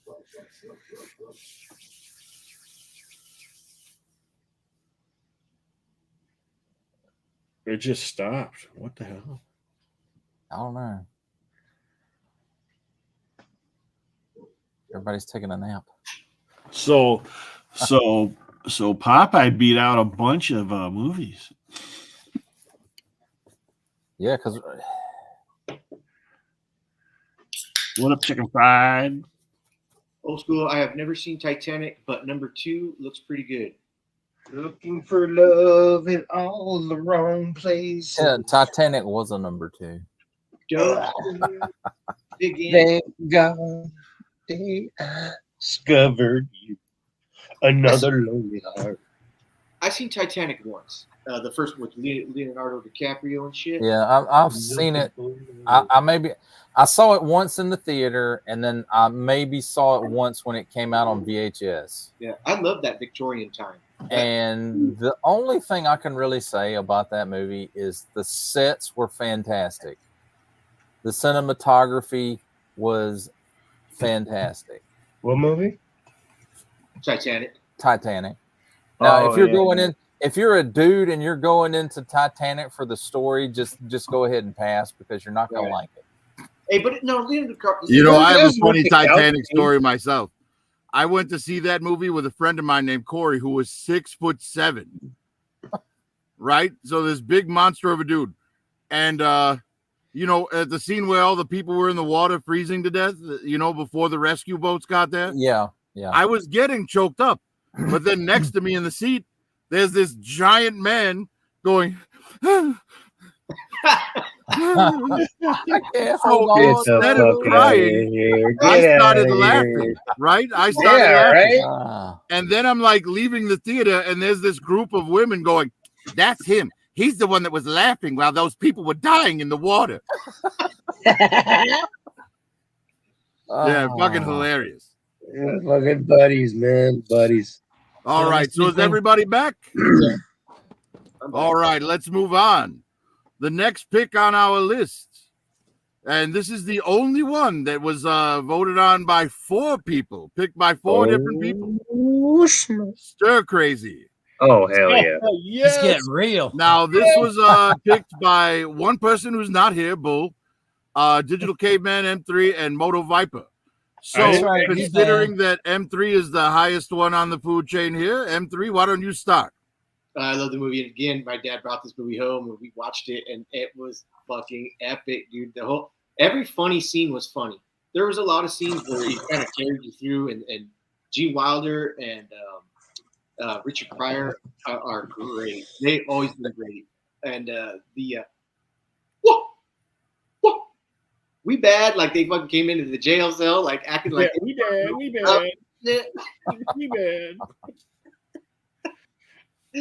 I love it. It's great. It's all I got. Perfect movie. Nice. Moto, how about you? These actors became brothers, and this movie was so damn hilarious. The white jokes, the black jokes, the shit was all right back then, and it was funny because nobody got their fucking asshole fucking wadded up that there was a joke said. Yeah, back then they understood that that stuff was called humor. Yeah, exactly. Yeah, the story is unbelievable. I don't think I've heard another story like it. I mean, all these remakes and rehashes we've done, we've yet to see this screenplay redone, which is kind of telling. Impossible to be redone. Digital, how about you? Again, with a lot of the movies on this list, this is one of those that I've seen, a few times, and it just, I remember like there was a rodeo at the end, and I remember it was a funny movie, and I remember enjoying, like Richard Pryor and Gene Wilder together. In fact, I wish they had more movies that they were in together besides the was it 3 or 4 movies that 3 in total that they did together? Is Hear No Evil, Speak No Evil in one of those 3? Yes. Yeah. Okay. Yeah, I think that makes it 4, right? Because it was this one, Silver Streak, See No Evil, Hear No Evil, and there was one more. What was the other one? I can't remember. I can't remember the name of it, but I'm almost positive there was one more. Because that's what I remember is the Silver Streak. So This one. but I mean, they're just, those guys are great together. It's like when you put Exactly, Burrells and bro. Dom DeLuise together. It's just gold. Nice. Curtis, how Like, about you? I mean, Any thoughts on Stir Crazy? Yeah, of course, as a kid, all that shit was funny as fuck to me. That we bet, it was great, man. I was anytime they said Richard Pryor or Gene, like I'd stop like I want to watch it. They Yeah. like Showtime or HBO, they would like say this is coming on. You'd be like, yeah. Yeah, I enjoyed it. I enjoyed the idea that they used the prison rodeo as a chance to escape. Yeah. And Grossberger, Yeah, right. the one they were most afraid of, was the one that helped them get out. I thought that was pretty cool. Popeye Ed, reference. how about you? Anything to say about Stir Crazy? It's a fantastic film, but to answer your question real quick, the 4th film they did was in 1991 called Another You. And it was Oh yes, I remember that movie. it says it stars Richard Pryor, Gene, blah blah blah, Vanessa Williams, Kevin Pollak, blah blah blah. The Yes, film, wait. what is it about? It's Is a it? comedy film, blah blah blah. Okay, tell me what it's about. This is what it looks Well, like. Let me you know what? Maybe we'll get to that in 91. Yeah, Yeah. maybe, no maybe. shit. But I would have not remembered that one. This was a great film, and this had the jail scene when they walked out and said, "That's right, we bad, we bad." Who doesn't know that? With the Exactly. million lines. Richard Pryor is probably one of the greatest comic geniuses of all time, of any century, and he was just so funny. He was everywhere. When we got the Superman, he had his own film, basically. That's how popular Richard Pryor was in the early 80s. You couldn't touch him. And his comedy specials that, I got to watch. I was like, oh my God, I'm watching these. These are so, for what, yeah, I know. 10-year-old. But yeah, Stir Crazy was just too much fun. And yeah, it's a film that I don't think you could make, honestly, in 2024 without offending somebody. They just check your humor at the door or whatever, Yeah, no that's more right. humor, man. Moto, why don't you give us the closing thoughts on Stir Crazy? My closing thoughts would be the 3. God, I'm gonna go to hell for this. The 3 lesbians that started the Black Lives Matter campaign that fucked up everything in this country should have watched this movie in the beginning to see that we're all fucking people and this shit is great and we're all this fucking same. Fuck yeah. The same damn problems. Fuck yeah. But I don't know. That's how I would close it up. Sorry to be negative about it. Hey, no, man, that's a good But message. I miss that humor. I miss the humor, the freedom of humor, because it was humor that always brought our races together. And can I touch on what he's talking about there for a minute? Please. There's a reason. Sure. There's a reason that we're not seeing comedies like this anymore. We don't really see R-rated comedies. Nope. Anymore. Wolverine and Deadpool, kind of being the exception. But I wouldn't really totally classify that as comedy. But it's because in the way our society is now, it's so taboo to offend somebody. Yeah. And you can't make a comedy, an R-rated comedy, without offending somebody. Somebody somewhere is going to be offended. And that, But we let's and not we grew up that's learning comedy. to offend. I mean, we would offend our best friends all the And time. You know what I mean? And your mama jokes and all that shit. Exactly, and I don't think it's like, it's just not like that anymore. It's No, it's too not. And politically it's I correct. miss 80s R-rated comedies And- where there was at least one pair of jumblies running across the screen. and you can go back now and you'll see there's YouTubers out there who are talking about, well, this movie was made in such and such a date and it's so offensive now, but you can't look at it you can't watch these things through the lens of 2024. I think Ed was kind of That's touching on that exactly a what little I bit. You say all the can't. time. You Yeah. have to put Fuckers had yourself F in history class then. yeah, you have to put yourself into the mindset of when these movies were made, the audience Exactly. these movies were made for. You'll never get a Superman film where they say truth, justice in the American, way, Yeah, because that was Christopher Reeve in the time of patriotism, the Cold War. Reaganomics and all that. Was the Cold War. Right. Everybody Well, was and America. that's why G.I. Joe has Yeah. to be an international force now instead of a real American hero. Exactly. But Mhm. but the thing is, I think the thing we get confused from the with, wife? generally as people, is we Well, say, well, this is a Democrat problem or this is Protest them with your a dad. Republican problem. There's people on each sides that get offended. I think just the same, but you got to look how the media skews things and how it's perceived and how we take it, because it's not always.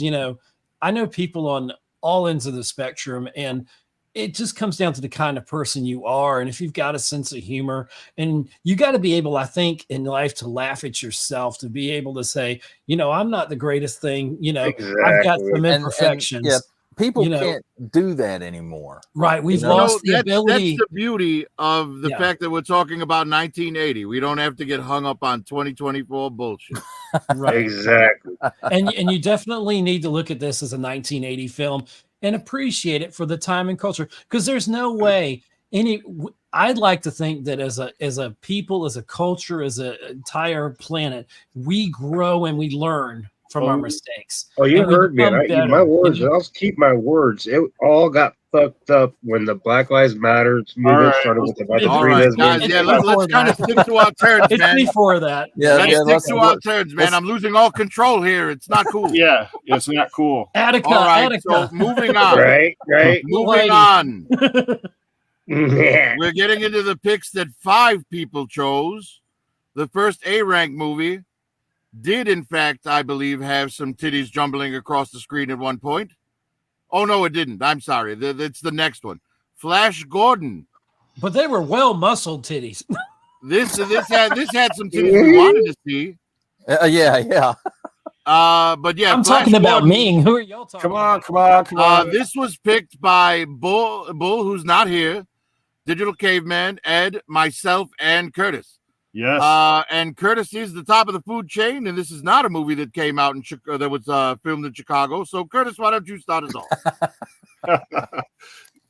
Flash Gordon, man, it came on cable and I watched it and I was like, I didn't know this was out, I loved it. It was great. It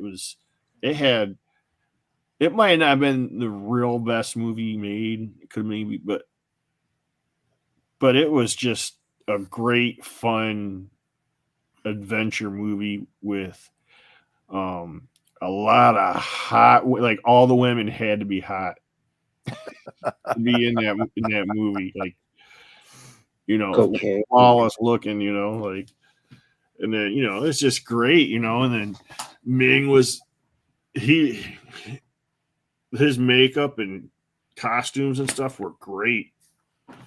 And you had Hawkman. Hawkman is like my favorite probably guy in the whole thing. Gordon's alive. Flash Gordon's alive. Yeah. I'll let some other people talk about it because there's a lot of people who picked it, and It's it's definitely good stuff. Max von Sydow as Ming the Merciless. yes. Couldn't have picked a better actor for that role. The one that played his daughter, extremely hot. The one that played Dale, extremely hot. General Vala? Is that the woman? Oh man, she was hot. Yeah.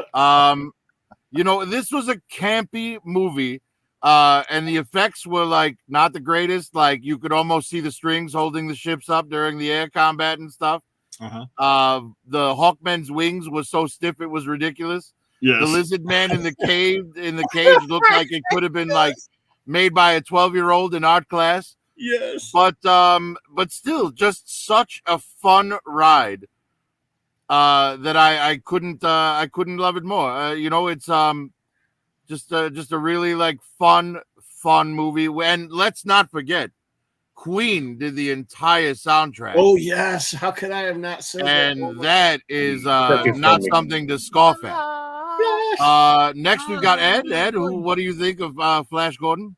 You stole my thunder there. I was going to say, yeah, that liberal was singing really loud and proud there. I tell you, one of the greatest showmen ever, Freddie Mercury and Queen, and that's a good story. yeah, the music was great.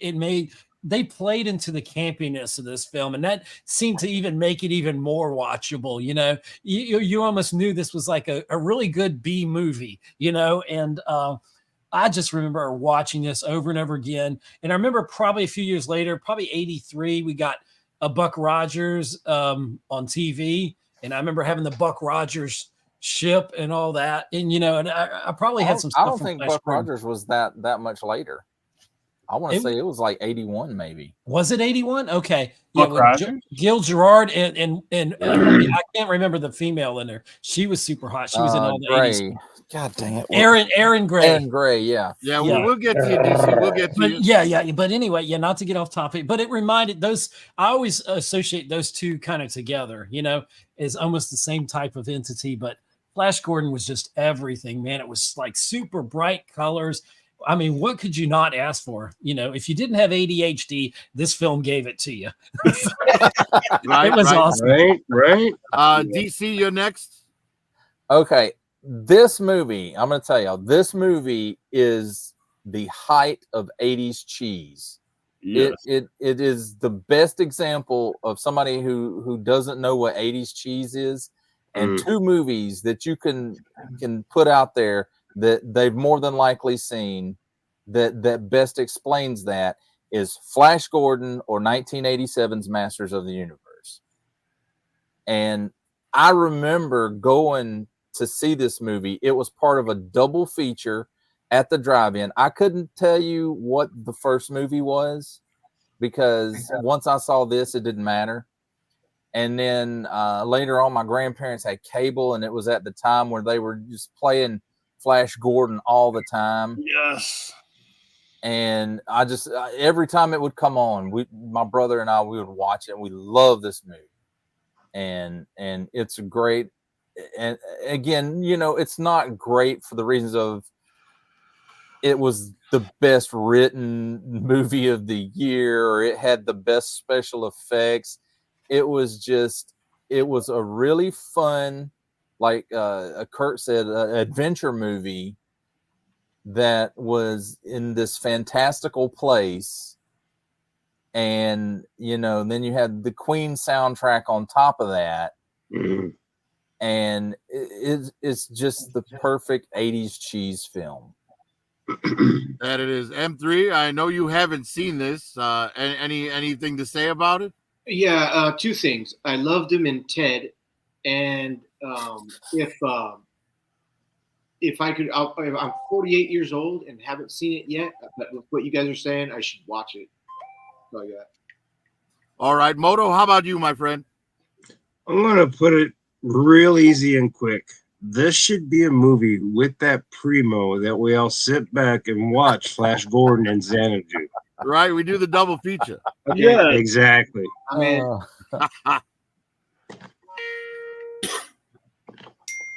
yeah. Well, if that's all, I'm going to send out War Rocket Ajax to bring back the next movie. And this one is an A-rank film, rated, picked by 5 people. So next, Nice. there we go. The titties jiggling across the screen, also getting slashed in pieces. Friday the 13th, picked by Bull, who is not here. Ed, M3, Moto, and Curtis. And Curtis, you Yeah. are again the top of the food chain for this one. So start us off, sir.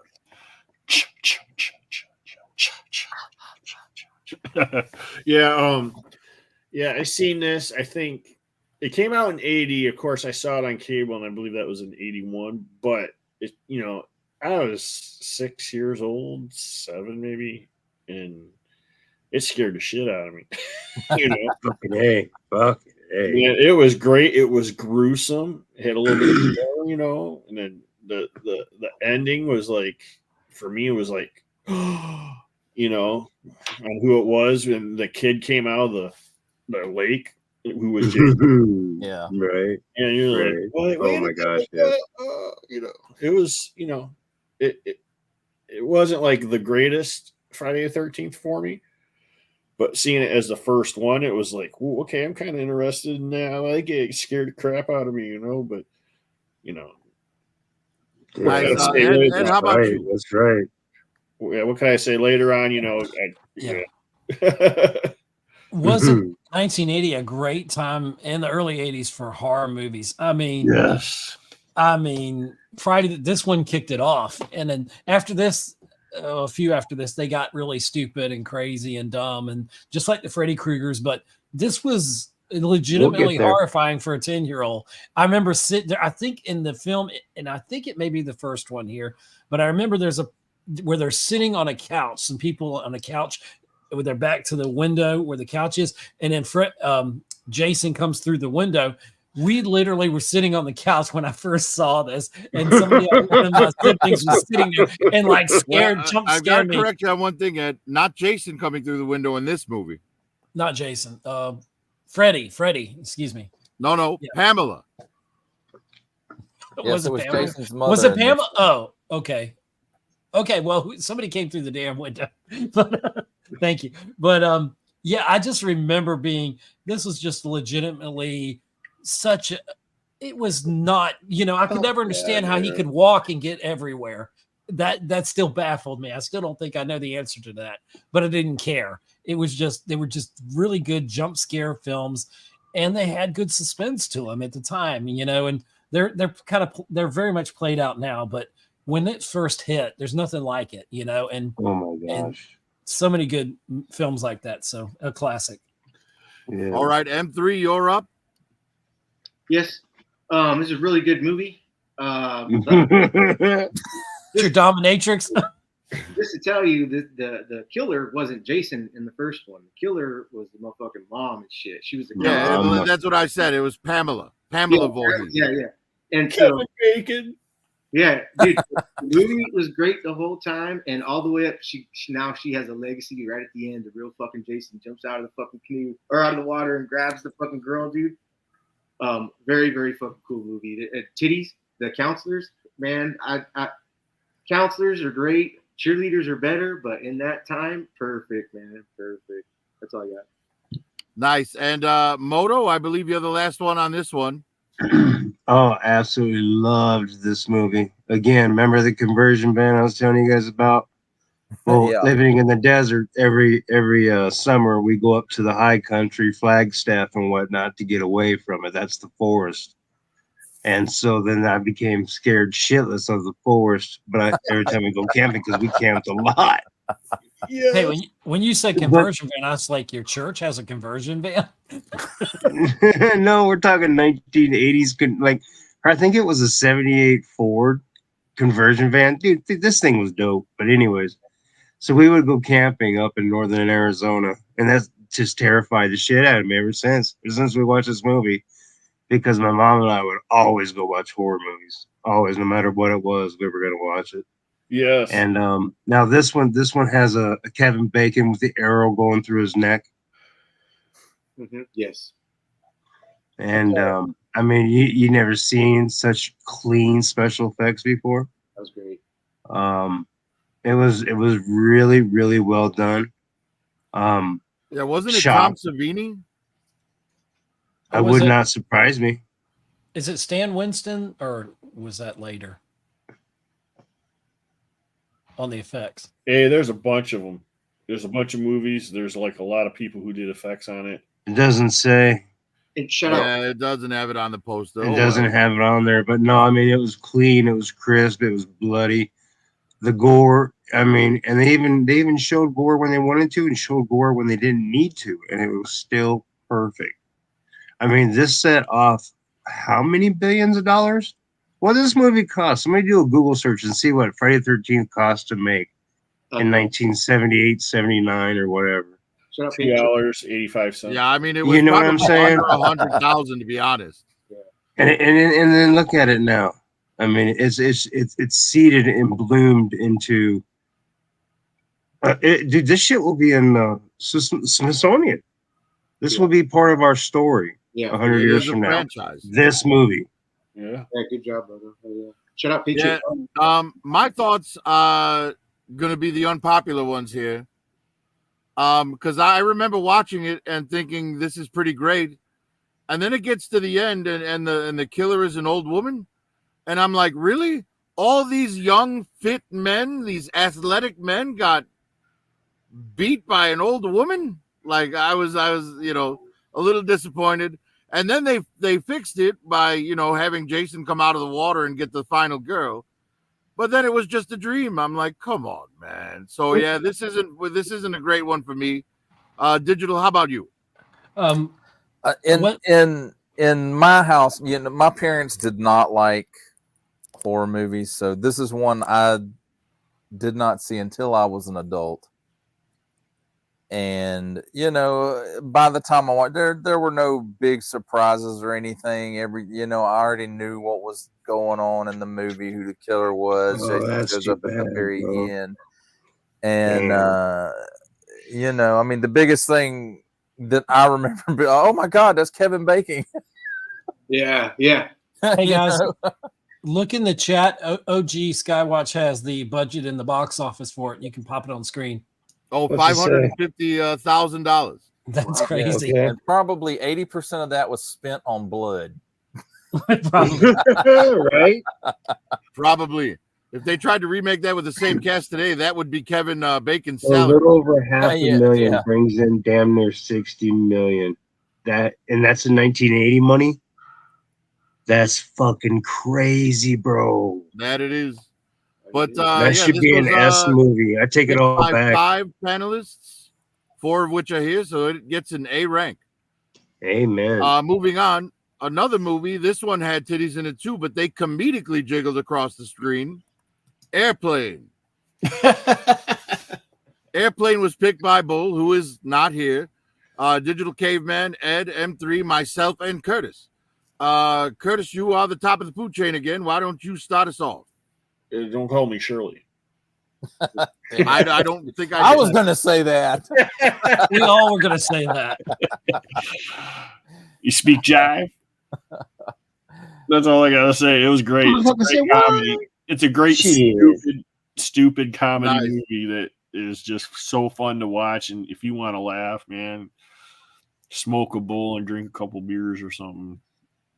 You're gonna this movie it kind of basically all it really did was take a lot of like the slang of the time and showed it to you literally on screen.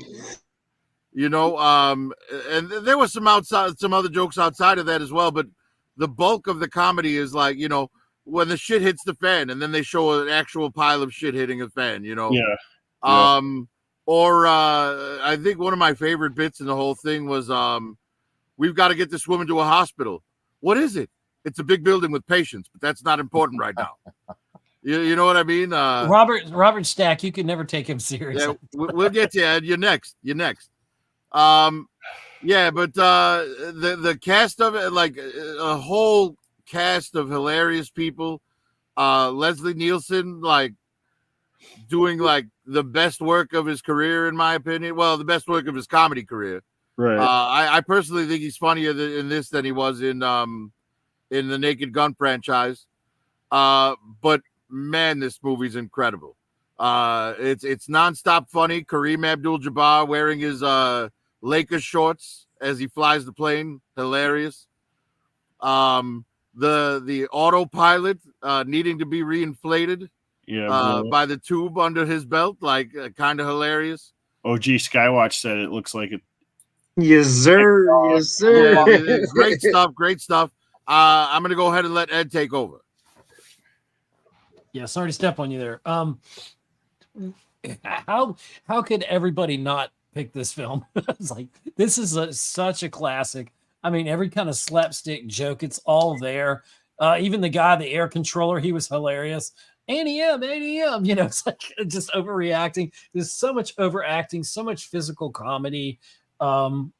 It's genius. Now I was a massive fan of the Naked Gun trilogy in the 80s, and Leslie Nielsen. He's just comic gold. And I think Caveman touched on it when after he died and stopped doing those films. That's a genre of film that I feel like died with Leslie Nielsen. That kind of comedy spoofing that everybody tried to imitate it, and it just was never the same. But Airplane is just so iconic. The second one, not so good, but still funny in its own right. But yeah, you can't say enough great things about Airplane. It's just everything. It's everything.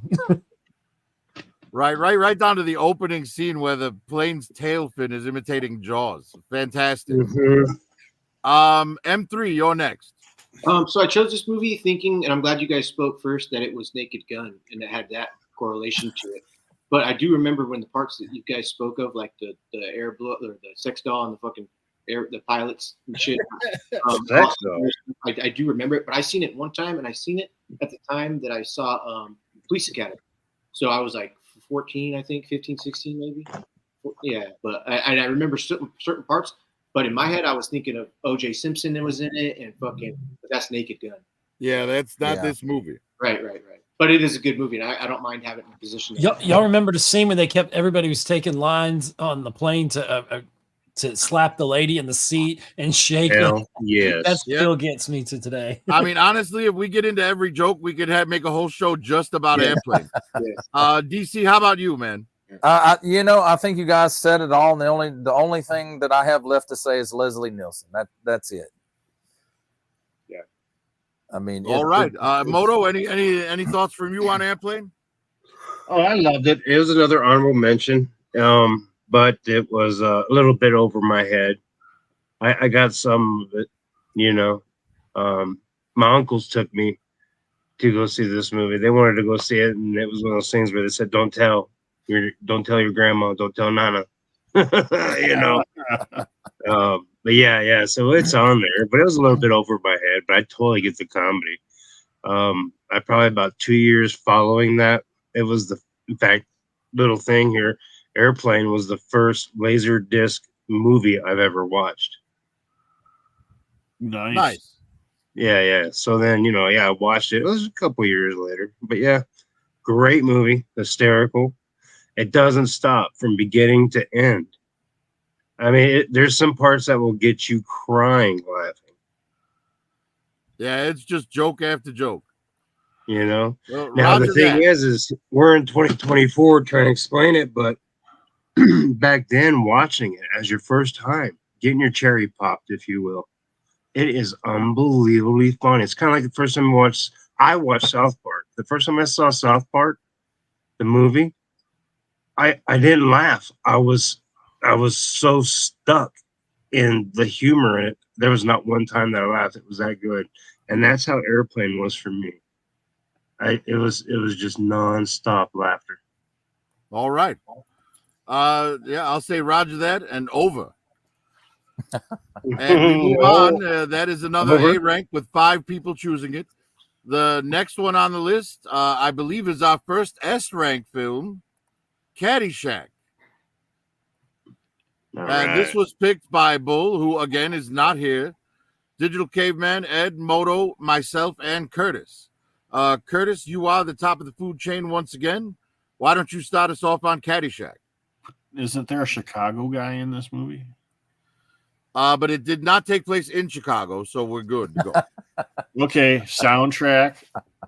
Kenny Loggins, right? Indeed. Everybody knows that. You had I can't remember the old actor's name that was in it. He was pretty famous. Bill Murray, Chevy Chase, all. I mean, it's just a great comedy. It's more humor that people, you know.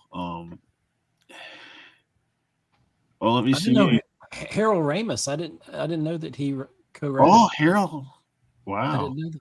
Yeah. Yeah, I'm just gonna leave a lot more names for some other people to say, but there's a lot of people in that comedy. Mm-hmm. Yeah, Rodney Dangerfield. Oh my! Sorry, I said I wasn't gonna say no more, but yeah. Sorry, and that's why I was starting to talk because you said you were done. Damn it. Sorry. All right, so yeah, Ted Knight, hilarious, soulless, rich dude. You know, the judge. Yeah. In fact, I would say my favorite line in the entire movie is when the caddy goes, "Yeah, I got accepted into Harvard, but my family can't afford to send me." And Ted Knight says, "Well, the world needs ditch diggers too." You know, hilarious. Rodney Dangerfield, like, look at this head. I bet if you buy this head, you get a free bowl of soup. Oh, it looks good on you though. You know, he's like, can you make an old fashioned? Can you make a shoe smell? Here, buy yourself a personality. Rodney Dangerfield is just so fast in this movie. Yeah. Chevy Chase, hilarious in this film. And he the girl he hooks up with, Lacey Underall. Come on, that's a James Bond girl. Yeah. Right? Bill Murray with his mix of Kentucky bluegrass and Northern Sensimilla, taking a golf club to the fucking flowers while he watches the old women golf. The priest who swears God wouldn't ruin the greatest game of his life and then strikes him with lightning. Like everything. Oh, the candy bar in the pool, and Bill Murray picks it up and says, "No big deal," and eats it, and the old rich lady faints. Like, this is another one like Airplane, where the comedy in this film, we could just do a whole show on nothing but this. It's just fantastic, and I have to assume that M3 just didn't see it. Otherwise, there's no way it wouldn't have been on his list. Ed, I'm going to pass it on to you.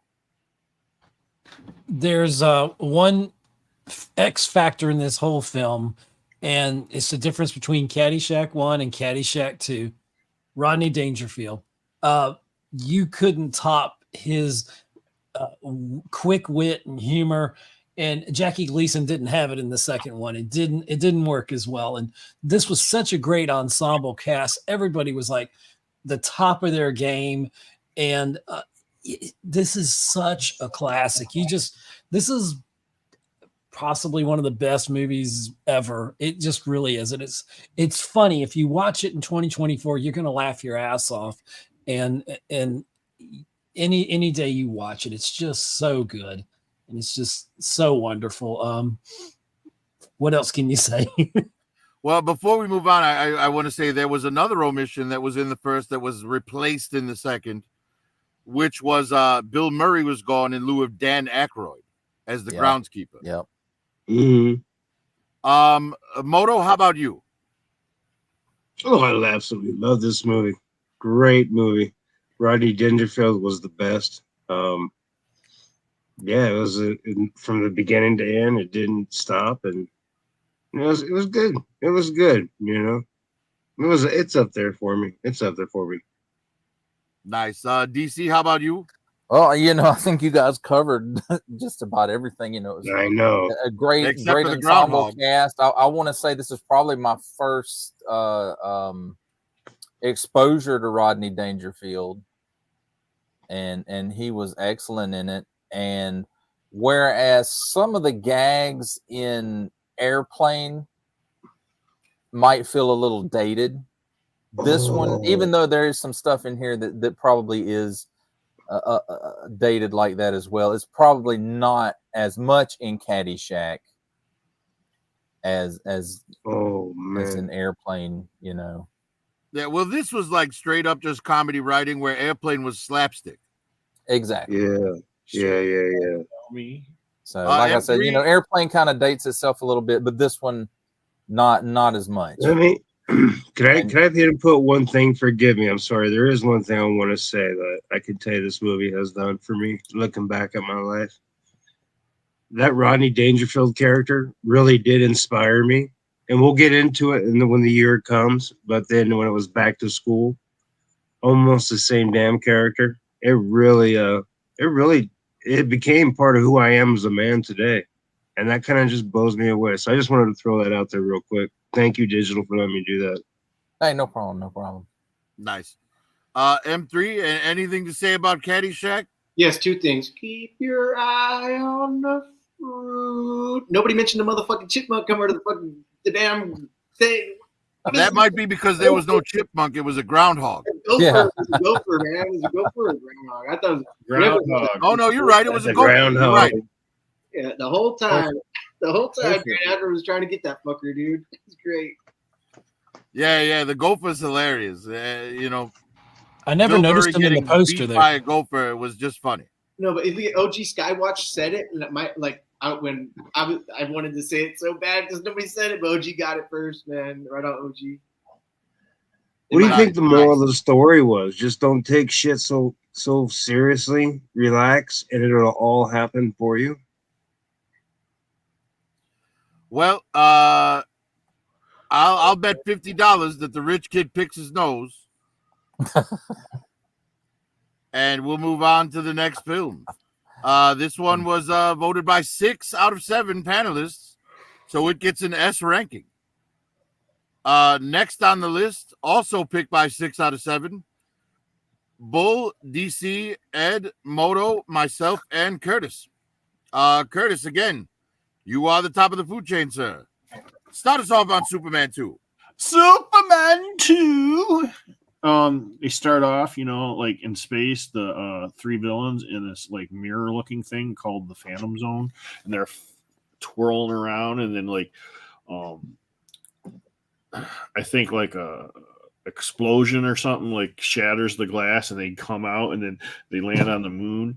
And Are you actually going to walk us through the whole film? And then, well, this is my funny part that I like is because they land on the moon, and like people say we never landed on the moon, but there's proof right there we landed on the moon, and they took the flag, and then they heard them say Houston, there's a problem, so they called the planet Houston instead of Earth. Nice. And it was a really fun movie for me, and it was better because they had actual like super villains in it. Like, I mean, Lex Luthor is a super villain, but he's not like got like a lot of superpower. He's just really smart. But these guys were like, they gave Superman, a run for his money type thing. But I'm gonna leave it right there. You guys can talk more about it. Lex Luger, the total package is back. Yes. Oh, and Lex gets my favorite line in the entire film. Kill me, Lex Luthor, extinguish the greatest criminal flame of our age. Like, such a great line. Yes. Zod, amazing villain. What's her name? Ursula. Ursula. Oh, so hot. Ursula was She so was hot. so sexy, man. The fight in New York City, amazing. Yes. Oh, wow. But I have to say, Curtis, if you're gonna use Superman 2 as proof that we were on the moon, take anything seriously from a movie where Superman flies around the Earth to turn back time. Yes. I have to say, you don't need the Cobra Commander icon up for me to call you a buffoon anymore.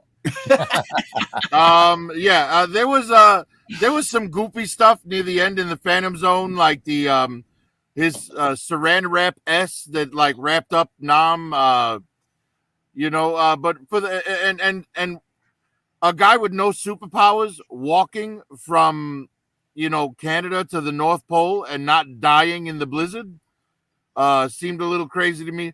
But you got to suspend a little disbelief, man. It's a comic book movie. It was a lot of fun, and that's why it's on my list.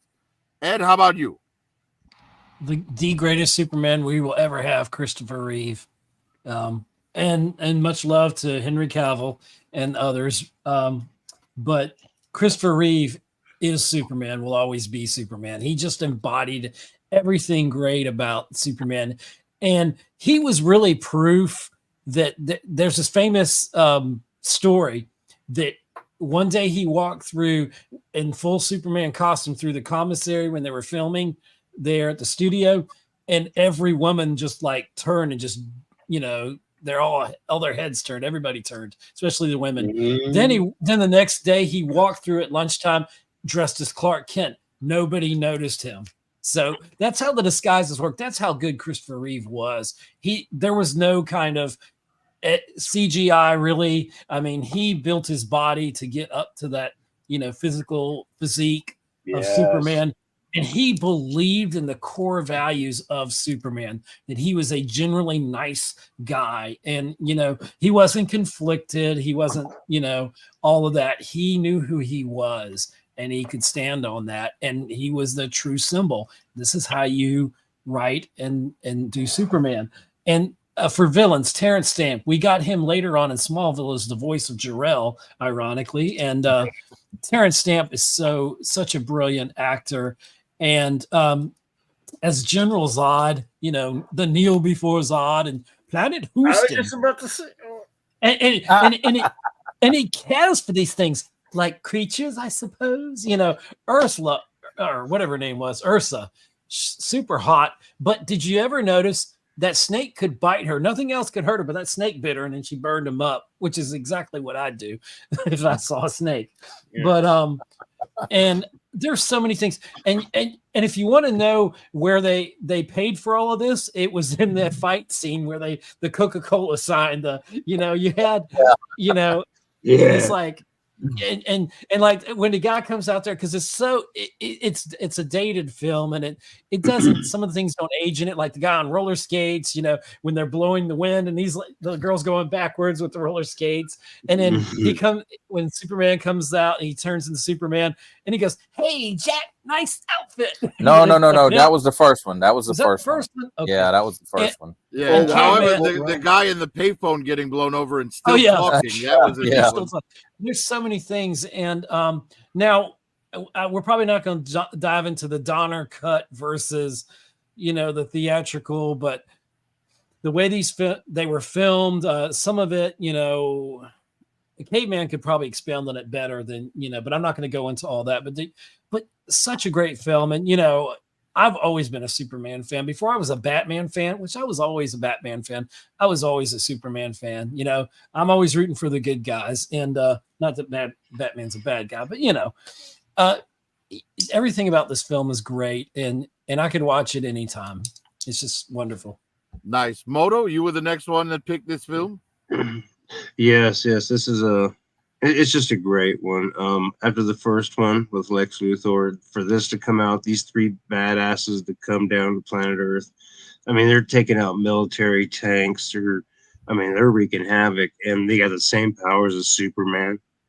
And the way he fakes them out at the end, and Lois Lane saying, "You know what? I think you're a real bitch," excuse my language, and knocks her down the cavern. I mean, from beginning to end.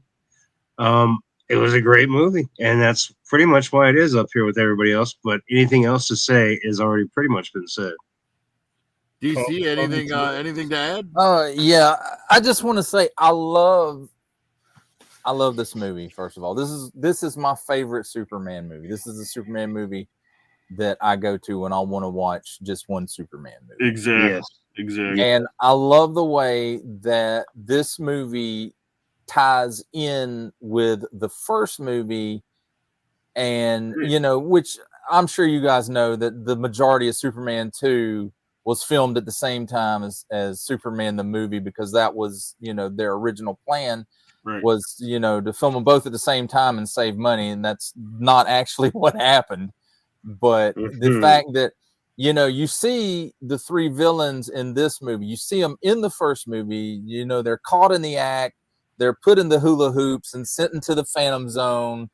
Yeah. And then, again, because of the way things were at the time, we didn't have, VHS was not in every single home back when this movie came out in 1980. So at the very first of the film, they have this recap of what happens to Zod and his fellow criminals at the very first of it, so that people who may not have seen the first movie, or it's been 2 years, so it brings that back to them. And then I have seen, the multiple cuts of this film, and there's things that I like about the Donner cut that I like better than this one. But as far as, the whole movie all the way through, I'm gonna go with this one because the ending of the Donner cut, I just hate it. And if you haven't seen it, I do suggest that you watch it. It is a good watch, but Look at he's the in Twin France. Towers He in the flies the background. elevator out of the Eiffel Tower, and it's full of plastic explosives, and that's how Curtis proves that we went to the moon.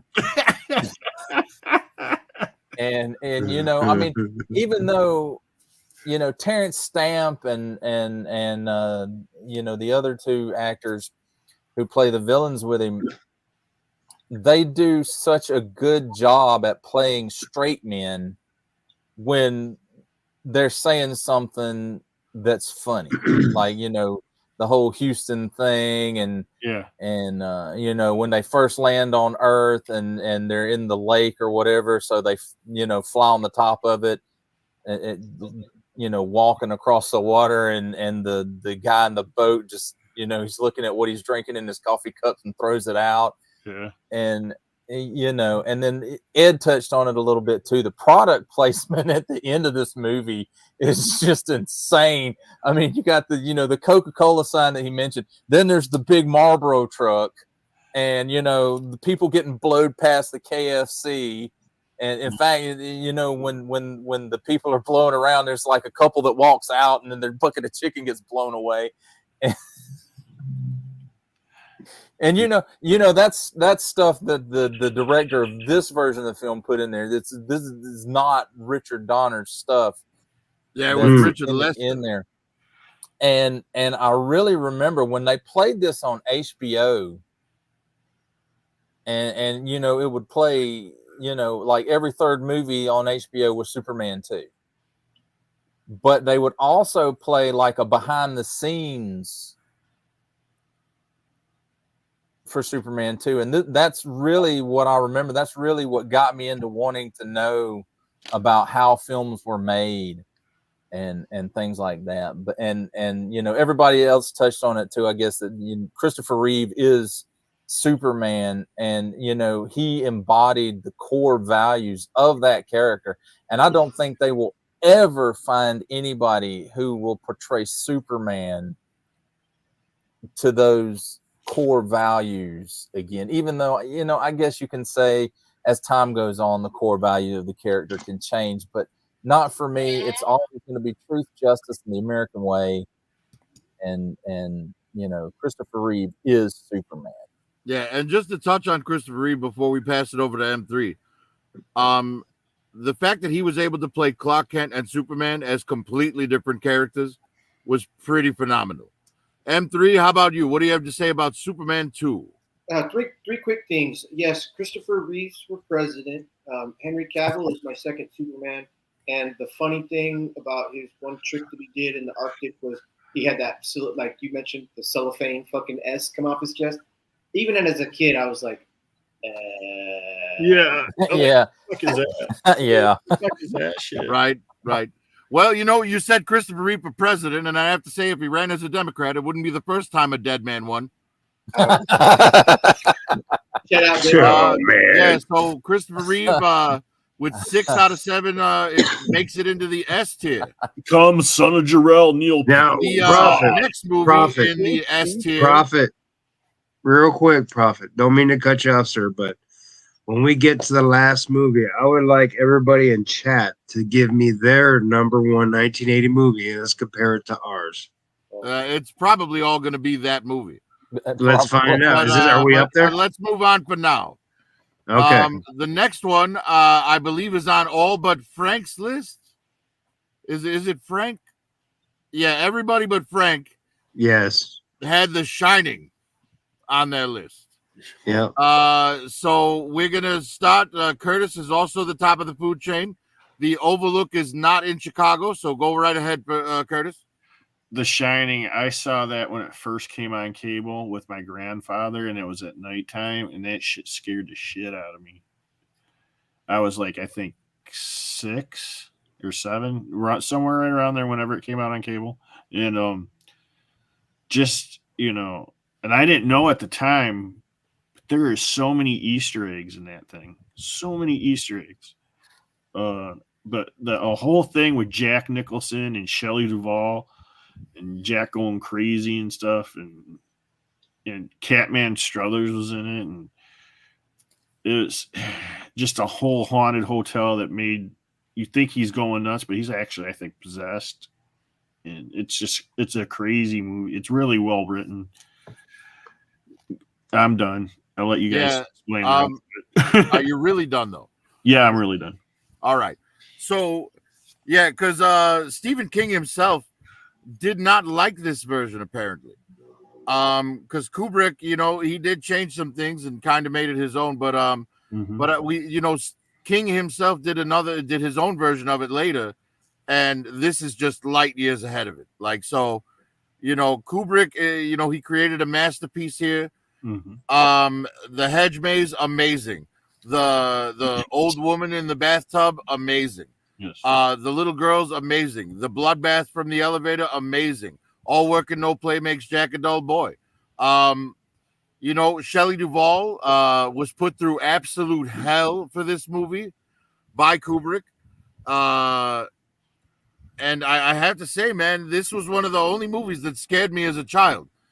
None of the other ones, Nightmare, Freddy, Michael Myers, none of them ever scared me, but this did. And I think the reason is because, the victim in this is a child. You know what I mean? Mm-hmm. In all those other movies, the victims are adults. But in this, the victim is a child. So as a child watching this, I'm like, oh, I could be, in trouble in this hotel. You know what I mean? The only other movie that scared me as a kid was Charlie and the Chocolate Factory. Those poor children. Yes. But, this movie is an absolute masterpiece. The soundtrack, like, it's so understated but eerie. Mm-hmm. Like, the score for this film does such a good job setting the tension behind everything and making you so tense that you can't, like, it's like white knuckle tense. Mm-hmm. But Nicholson's performance, amazing. Shelley Duvall's performance, amazing. Scatman Carruthers, I was really sad to see him die. Mm-hmm. But yeah, I absolutely love this movie. It's one of my favorite horror movies of all time, and I'll pass it on to Ed. This movie, I saw it when I was 10 years old. I wasn't supposed to see it, but my parents had fallen asleep, and I snuck into the living room where the TV was, and I watched it on HBO, and I had nightmares for probably weeks. Right. This movie scared the living shit out of me, and I became an instant Jack Nicholson fan. It took me a long time to disassociate him from this movie. And was probably one of my favorite actors. He doesn't act anymore, but what a genius that he is. I like different things, but I like, in literature, I like Edgar Allan Poe. I like somebody who's different, somebody who's a little dark, at times. And Nicholson was not afraid to go there as an actor. And I mean, one of our most celebrated actors, Shelley Duvall, she scared me more than anything in the film. Just how skinny she looked and the hair. I don't know why that scared me so much. I was more scared of her than anything else. She's olive oil without makeup.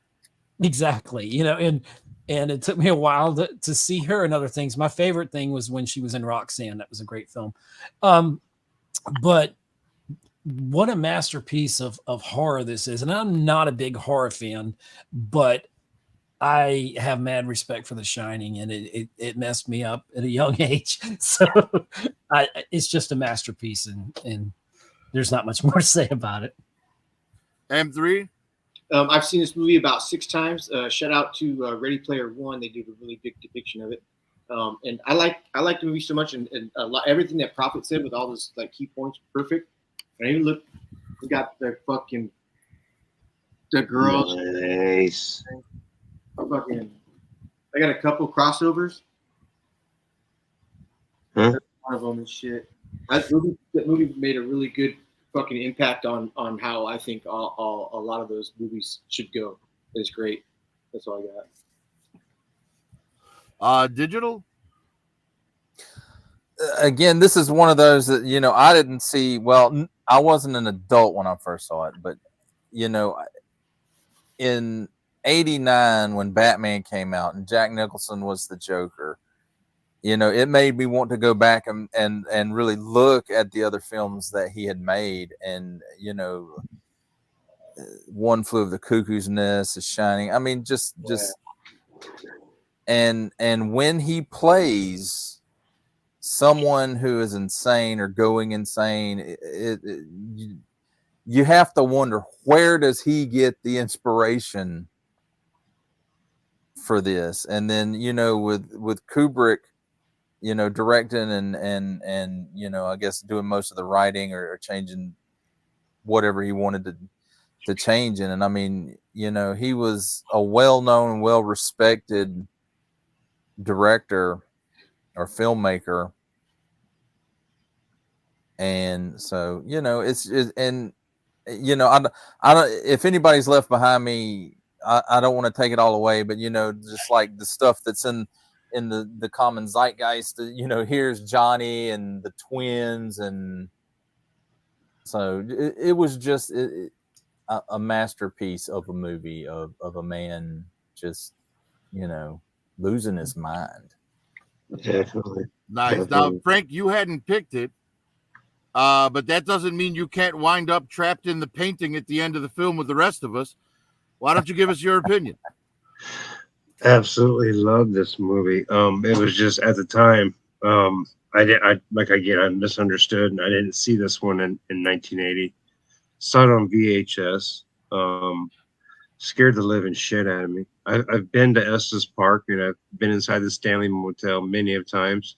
Wow. Seen the rooms, seen the hallway, seen the filming location. Wow. And there I did a tour, and there is you know, some pretty I had no idea Colorado was a slave state, so there's some pretty graphic stories and shit about the tunnels and the quarters and the stuff. But here's a little fun fact about that movie. That hotel, that what looks like wood is actually plaster, and they had the top of the tier flooring at the time, which was linoleum, same as the Titanic. Now, when you watch the movie, it does I do understand the whole cabin fever thing now, you know, being up here. Right. COVID kind of gave me that cabin fever when we were locked down for a couple of weeks. I'm like, holy shit, this is gonna drive me insane. Well, I thanks think, for not slaughtering your family. well, yeah, right. I think there was a time when Natalie wanted to slaughter me. But yeah, I mean, that kind of gave me a reference to The Shining, especially living here in Colorado. And you're absolutely right about Stephen King did not like that version at all. In fact, he did his own afterwards. But the movie as a whole was all right. The old lady in the bathtub, you know, especially when you're 10 and you see a hopper and that, and you're like, oh, titties, you know. And then next thing you know, it's this decrepit old burnt woman, and you know, it's just crazy. It threw me off, but at the same time, it wasn't the goriest movie. It wasn't the slashiest movie, because I had seen Friday the 13th. You know, I had seen a couple other movies before The Shining that were more graphic, more like holy shit, that I had nightmares over The Shining. But I think that's more of just how Stephen King is, and it's either you're a Stephen King fan or you're not when it comes to his type of horror. Right. Yeah, and you know, on your thing about the old woman in the bathtub, I've never gone from hard to soft so fast in my life. Amen. Exactly. We're on to the very last movie on the list, my friends. That was an S-list movie, and this last one is an S tier too, but just because that's the highest tier. And All this right, is the people. only Who do you movie think on it our is? list that was picked by every single person here. The Empire Strikes Back. And everyone in the chat, like Frank asked earlier, If this was also your favorite movie of 1980, please chime in and let us know. But considering that, this is the last one and every single person picked it, and Curtis actually goes by Star Wars Squawk Box and is on the top of the food chain. Curtis, why don't you kick us off here? Yes, Empire Strikes Back is probably my favorite movie of the entire Star Wars saga. My grandfather took me to the movie theaters to see it, and I was just in awe with Yoda and them flying through the asteroids, and then even Hoth was just what a way to kick it off with Hoth and the battle at Hoth and stuff like that. And then Princess Leia kissing Luke, and I was like, oh, they're gonna get married or whatever, And then the surprise. Yes. People, I'm gonna leave it at that. People know what I'm talking about. And then it just Cloud City was great, and just how they clean it looked, like the set, the stage, it was everything. Like Dagobah was a great. I don't know. They had to take like 6 months to build that stage. Dude, that shit was so good back then, man. Yeah, and We'll get to you, Frank. The film that they used to record that, whatever style that was, or it, I don't know, it set the tone and the mood in the film. And I've never seen nothing like that, like even since then, that I can recall. And you got the bounty hunters all up in there with Lord Vader and stuff. It was really cool. You get to see Lord Vader do the choke for the first time and all that stuff. But he did the choke in the first one. Did Yeah. he? Oh yeah, he did. That's right. Yeah, he did. Yeah, up in the Death Star. Yep. But yeah, it was just such a good, well done movie that George didn't direct, and I'm gonna leave it, let somebody else go, because there's just so much to talk about it. So, yeah, this is another one that could easily get its own episode. Yes. The Hoth battle, incredible. Vader, never in all of Star Wars has he ever been more menacing than he is in this film. People talk about the Luke and Leia kisses in this film, but I'm sorry, in my opinion, they were both totally platonic. The first time she kisses him is just to make Han jealous. Right. And the second time she kisses him, it's like, oh, poor baby's sick. It's like a mother kissing a sick child. A brother. So I don't get the whole, incest argument there, because neither of the kisses that she gives him anything but platonic. Well, at the time, you didn't know it was incest. The stop motion in this film is part of the reason that I do stop motion today. It's fantastic. And this is one of the few Star Wars. This is probably the only Star Wars in the original trilogy that I think actually benefited from the special edition. Adding the windows to Cloud City, cleaning up the translucent snowspeeder cockpits on Hoth. Mm-hmm. The added Wampa bits where you get to actually see him eating the tauntaun, and it's just a masterpiece of cinema. It's a 10 out of 10, 5 stars. It's my favorite Star Wars movie, and every bit of it, the love story between Han and Leia, introduction of Yoda, everything about this movie is just damn near perfect. And I'm going to pass it on to Ed. Yeah, it just, we're going to say the same things over and over again, but George Lucas is the genius that he is, because it starts with a great story, like every good thing does. and he had a great story. We know from the prequels, George should not be ever allowed to write dialogue. We understand that he cannot write dialogue, but he is the master of inventing new things. THX sound invented. Yeah. Star Wars was a catalyst for him to create. He made the prequels when he realized each film he was advancing the technology, and he was doing that with the original trilogy.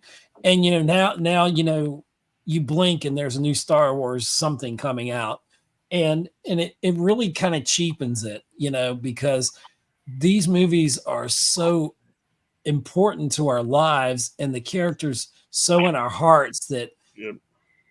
there's hardly anything you can say more about it. I remember, and this may have been when Return of the Jedi came out, but I feel like it was Empire.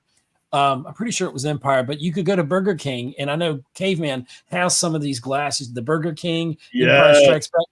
I had the one that had Vader on it, and I think I had one that had a Stormtrooper or something on it. I couldn't get the Luke; it was sold out or I whatever. still have the R2 and 3PO glass. Yeah. And one of those, I think mine broke like years down the road, and I was like so sad. I was like, oh my gosh, no. But there's so many memories. The first movie I got to see with a friend of mine, other than my parents, was I think it was either Star Wars or Empire, but it was around this time. So, and it might have been a re-release. I don't remember, but such great memories. I'm such a Star Trek fan. Obviously, everything I've got behind me here and my channels and Geek Homeworld and what I do, I'm so passionate about it. And it's amazing how if one man didn't exist, if George Lucas never existed, my world would be a lot less, and so would a lot of ours. And I think it was wonderful to mention being inspired to build the sets to collect the stuff, all the collecting that we do, and the things that we hold dear. It came from one man's vision, and his vision employed millions, made billions upon billions, and still does. And there's no way to recapture that spirit of the original trilogy. You just got to celebrate it and just have those great memories of it, and realize how for just a brief time things were just so perfect. And what else can I say? It's just the perfect film. Well, you had mentioned that a lot of like your collection wouldn't exist, like the way you see things wouldn't exist. Exactly. From a perspective of G.I. Joe, considering that I'm Destro, True. I would not exist if it was not for Star Wars, because Hasbro would have never made 3 3/4 inch Joes if it wasn't for Kenner's Star Wars figures making that the wave. You know what I'm saying? So I'm with you on that. M3, how about you, my friend? My favorite of the trilogy is not this one, but that's okay because this is my second favorite, and I like the at Walker. To this day, I want one, like a full size one, walking down, and I could jump out and I could jump out and get my at Walker, dude, or my ATST. I love those vehicles, man. They're fucking great, but the ATST is not in this one. But yes, it is. Okay, if it is, yeah, it's down in the snow in Han Han. Yeah. Yep. Yeah. Imagine the footprints from those. That'd be sick, dude. I'd love it. Anyway, great movie. I'll keep it short. I love the whole thing. The trilogy is the best part of it all. It's great. But the other three, I could not have made them. I would have been fine. That's it. That's all I got. Moto, how about you, my friend? Oh, I absolutely loved it. Everybody pretty much nailed it in the synopsis. All I can say is to add to everybody's story is that this was my first as a human being surprise ending of a movie going, holy shit. Yes. And that would pretty much be it. But I mean, Dagobah, Hoth, I mean, you name it, Cloud City, it's all great. The Carbonite, the please join us for, you know what I mean? Everything is great. But that moment at the end, that was my first time ever going, holy shit, and couldn't wait till the next one. Digital, how about you?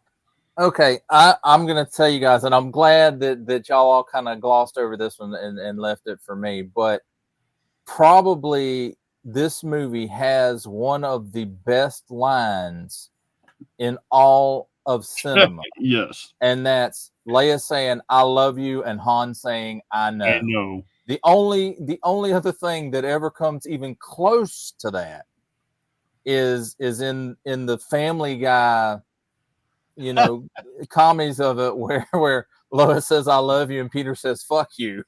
I mean that's the only other line that really comes close to this. But Prophet, you touched on it, and Ed touched on it. You know, the biggest part of Star Wars is the merchandising. And our communities, for what it is as collectors, would not exist without these movies, and probably this movie in particular.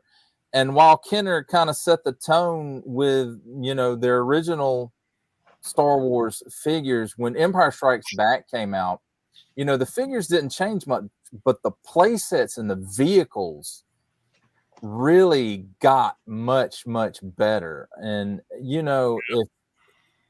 if you were into Star Wars, you had at least one Hoth playset, and if you were lucky, you had the AT-AT. And now, don't get me wrong, there were some missteps, like the Star Destroyer playset that the cheese wedge or whatever people like to call it. That was kind of a misstep. But when you look back at the play sets, especially like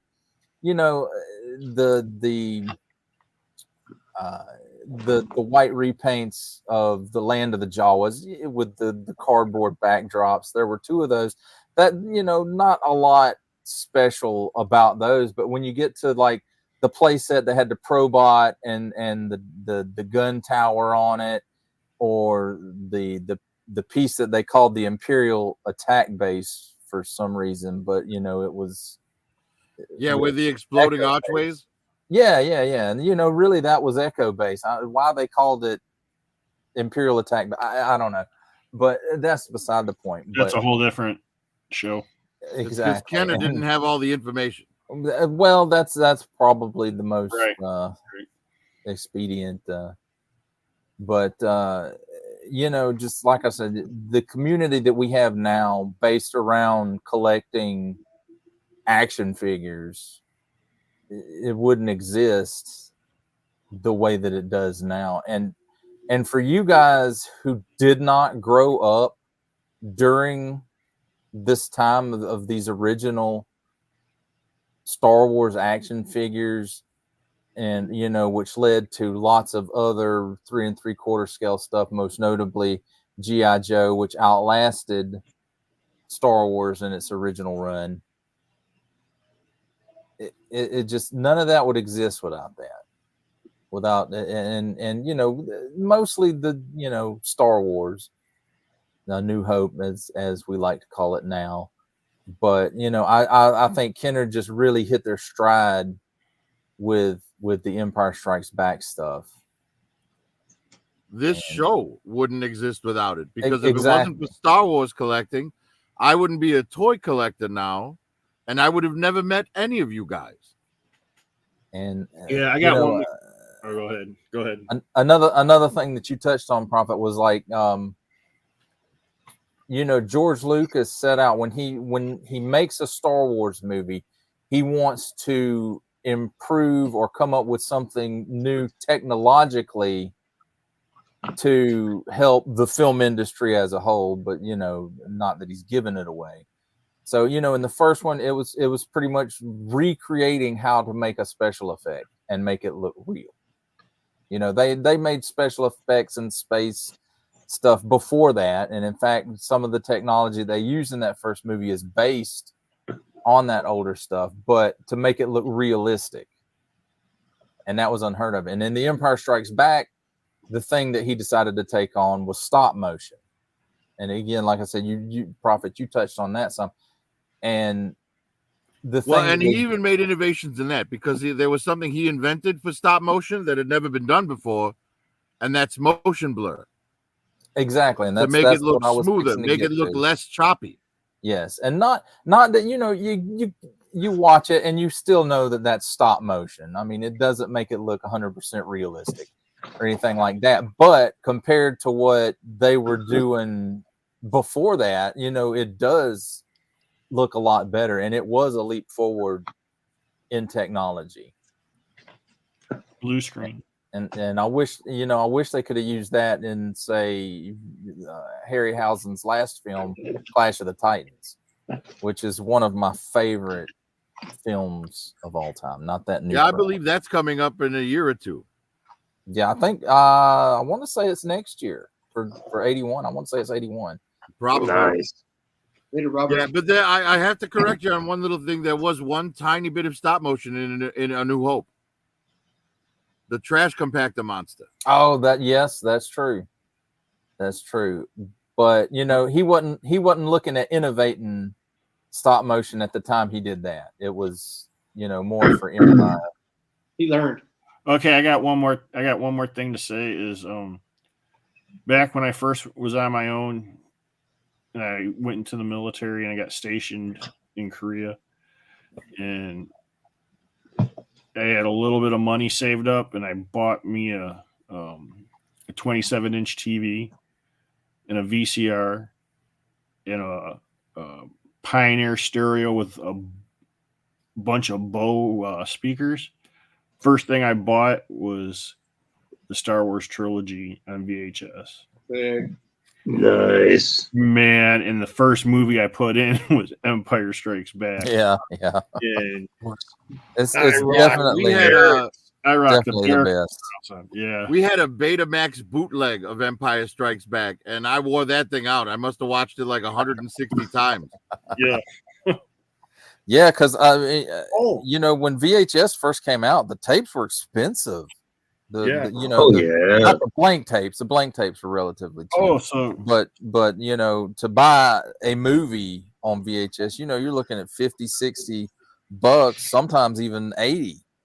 Oh yeah. Depending on what time frame you're looking at and what movie it is. That shit was expensive. When I was 10 years old, my dad went out and he asked the dealer, like, what's the best to get? And he said the beta. So he got the beta, and we started recording The Empire Strikes Back and stuff like off the cable. And that's when I was slow motioning it, just like checking it out. And then that's when I saw the Twi'lek dancer, and her boob was like completely out. All green. And I was like, no way. And I hit pause, and I was like 10 years old going, whoa. Yeah. You know what? I'll say it later.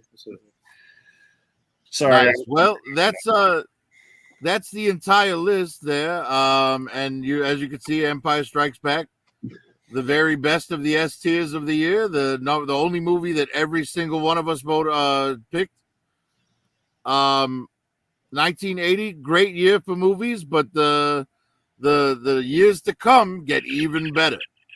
Yes. Because the 80s, like, such an amazing decade for movies. But yeah, that's going to be about it for tonight, folks. Thanks for coming in. Curtis, if you want, I would say go ahead and throw a link in the chat. So, because, we'll give people a few minutes if they want to jump in, and we'll go backstage. Yeah, real quick, just to let you guys know, our next show for the movies is the 24th, I believe. It's a Saturday. Yeah, 2 weeks from today. 2 weeks from today. Next week, we're going to do a Halloween bangers. We're going to start the Halloween bangers as well. So on Friday? No, on Saturday. Next Saturday.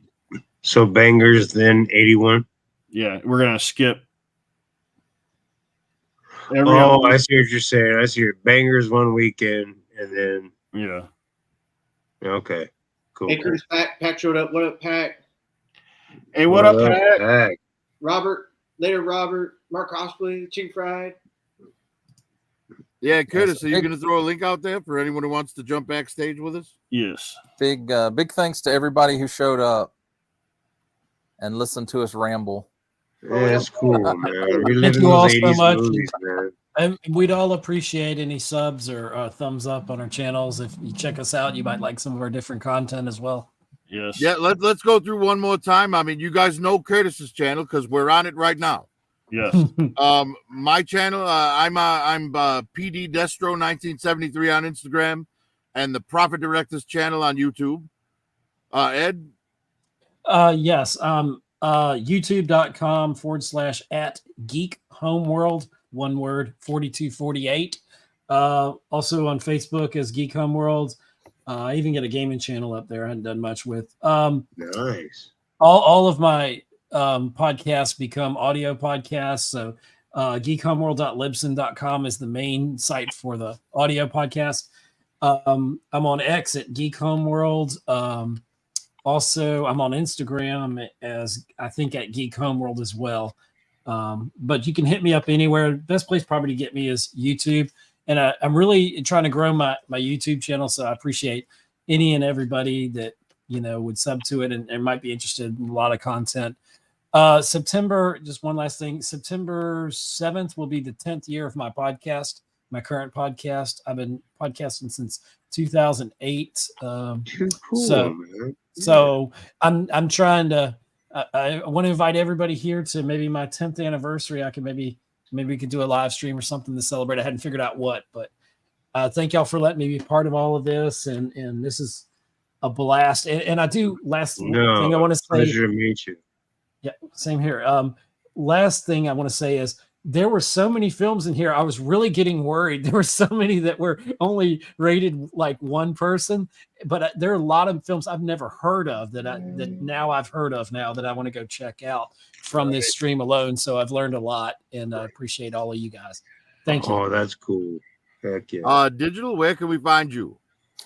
You can find me on Instagram at Digital Caveman with 2 N's spelled, just like it is on the screen here, except the lowercase d. You can find me on Threads the same way, but not those crazy acolyte threads. We don't count those. Those are the made up crap. So we don't worry about those kinds of threads. And of course on YouTube, youtube.com/@digitalcaveman, just like it's spelled on the screen here. And I put the link in the chat as well. And I drop action figure reviews 5 days a week currently. Nice. Marvel Monday. Tuesdays is either G.I. Joe or Masters of the Universe. Ooh. Wednesdays is Star Wars.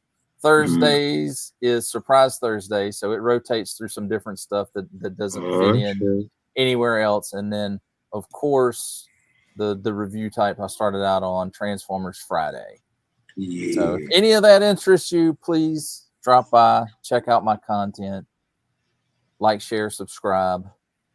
I do offer memberships if you're interested in supporting my channel in an additional capacity. Awesome. Moto Viper, That's where it. can they find you, my friend? Unfortunately, you can only find me on YouTube when I'm hanging out with the fam. I don't really do social media. It doesn't interest me, never has. Don't mean to be a Debbie Downer, but Curtis's channel, Marco's channel, Pac's channel, Profit Director, and then every once in a while I'll pop in on Cass and Bruce. But other than that, I just like to talk about the 80s and the experiences and what it brought to our lives, what we learned from it, and how it pretty much shaped us to who we are now. And that's why we preach about it so much now, which is kind of crazy, We don't preach about the 90s or the 2000s. We preach about the 80s. So you can find me on YouTube, yo. Or in Colorado. Oh yeah, hit me up. I can show you some We'll cool give you his shit. address. M3, how about you? Where can we find you, my friend? None of your damn business. Dang, I've never seen M3 on a whole stream where he's had an avatar up completely. He popped up to show us the thing of weed. Yeah, at one he point. continued the legacy tonight, bro. There's some things we shouldn't see. M3, you seriously don't want to give him your YouTube channel or anything? No, I'm good. Yeah. All right. Well, I'll go ahead and do it for him. M3 Reviews. We sometimes go on there and stream as well. Subscribe. Check us out. And with that, anyone who wanted to get in to the backstage, Old school. we're going to give you another 3 minutes. So Hey, at can somebody help me 11:04, move that casting couch well, around? 12:04 Curtis's time. No, I ain't touching man. We're that gonna thing. stop the backstage. stream. That'd be some dope, dude. That'd be cool. But that's it for 1981, folks. Thank you for showing Oh, up. 1980. 1980. 1980. I'm sorry, 1980. Yeah. 1981's in 2 weeks. Yes. I'm That's stoked it for for 81. 1980. Everyone who showed up in the chat on any of the channels that was multi-streaming it, thank you very much for coming. Every member of the panel, thank you for taking the time out of your day to give me your list so I could put this together. Yes, sir. And Curtis, thank you very much for running it. Much obliged to everyone involved. And Thank on you, that Prophet. note, Thank you, Prophet Director, for making a great Let's go. show. A great show with your edit, all your The pictures. work, stuff, dude. all Thank that. you very much. Agreed. Thank you very much. Agreed. And Very and good. I will have to say, Prophet, you did a good job keeping a rein on all of us, especially Ed. Yeah. And yeah, that's well, you saying know, something. if we don't want to turn it into chaos, man. Somebody's got to rein it in. Yeah. Yeah. So, all right, let's see what time has it been. 3 minutes? No. Yeah, 1 more minute. One more minute, guys. Anyone in the chat who wants to jump in? Hey, Mark I'll say- Cosplay, Pack, anybody? That's Well, what I Mark was thinking. people Was Mark. laugh. I want Mark to jump in. I seen a bunch of people jumped off here. Yeah, I show's still 5 people watching. Yeah, there's still 5. Yeah. us, Five watching. all of us. Oh yeah, that probably is right. Right. No shit, huh? Oopsies. All right. Well, anyone who didn't jump in and wanted to, you're too damn late. Sorry. Yeah, too bad. Curtis, end this damn thing. We are going to end this thing right now. Chicka chicka what?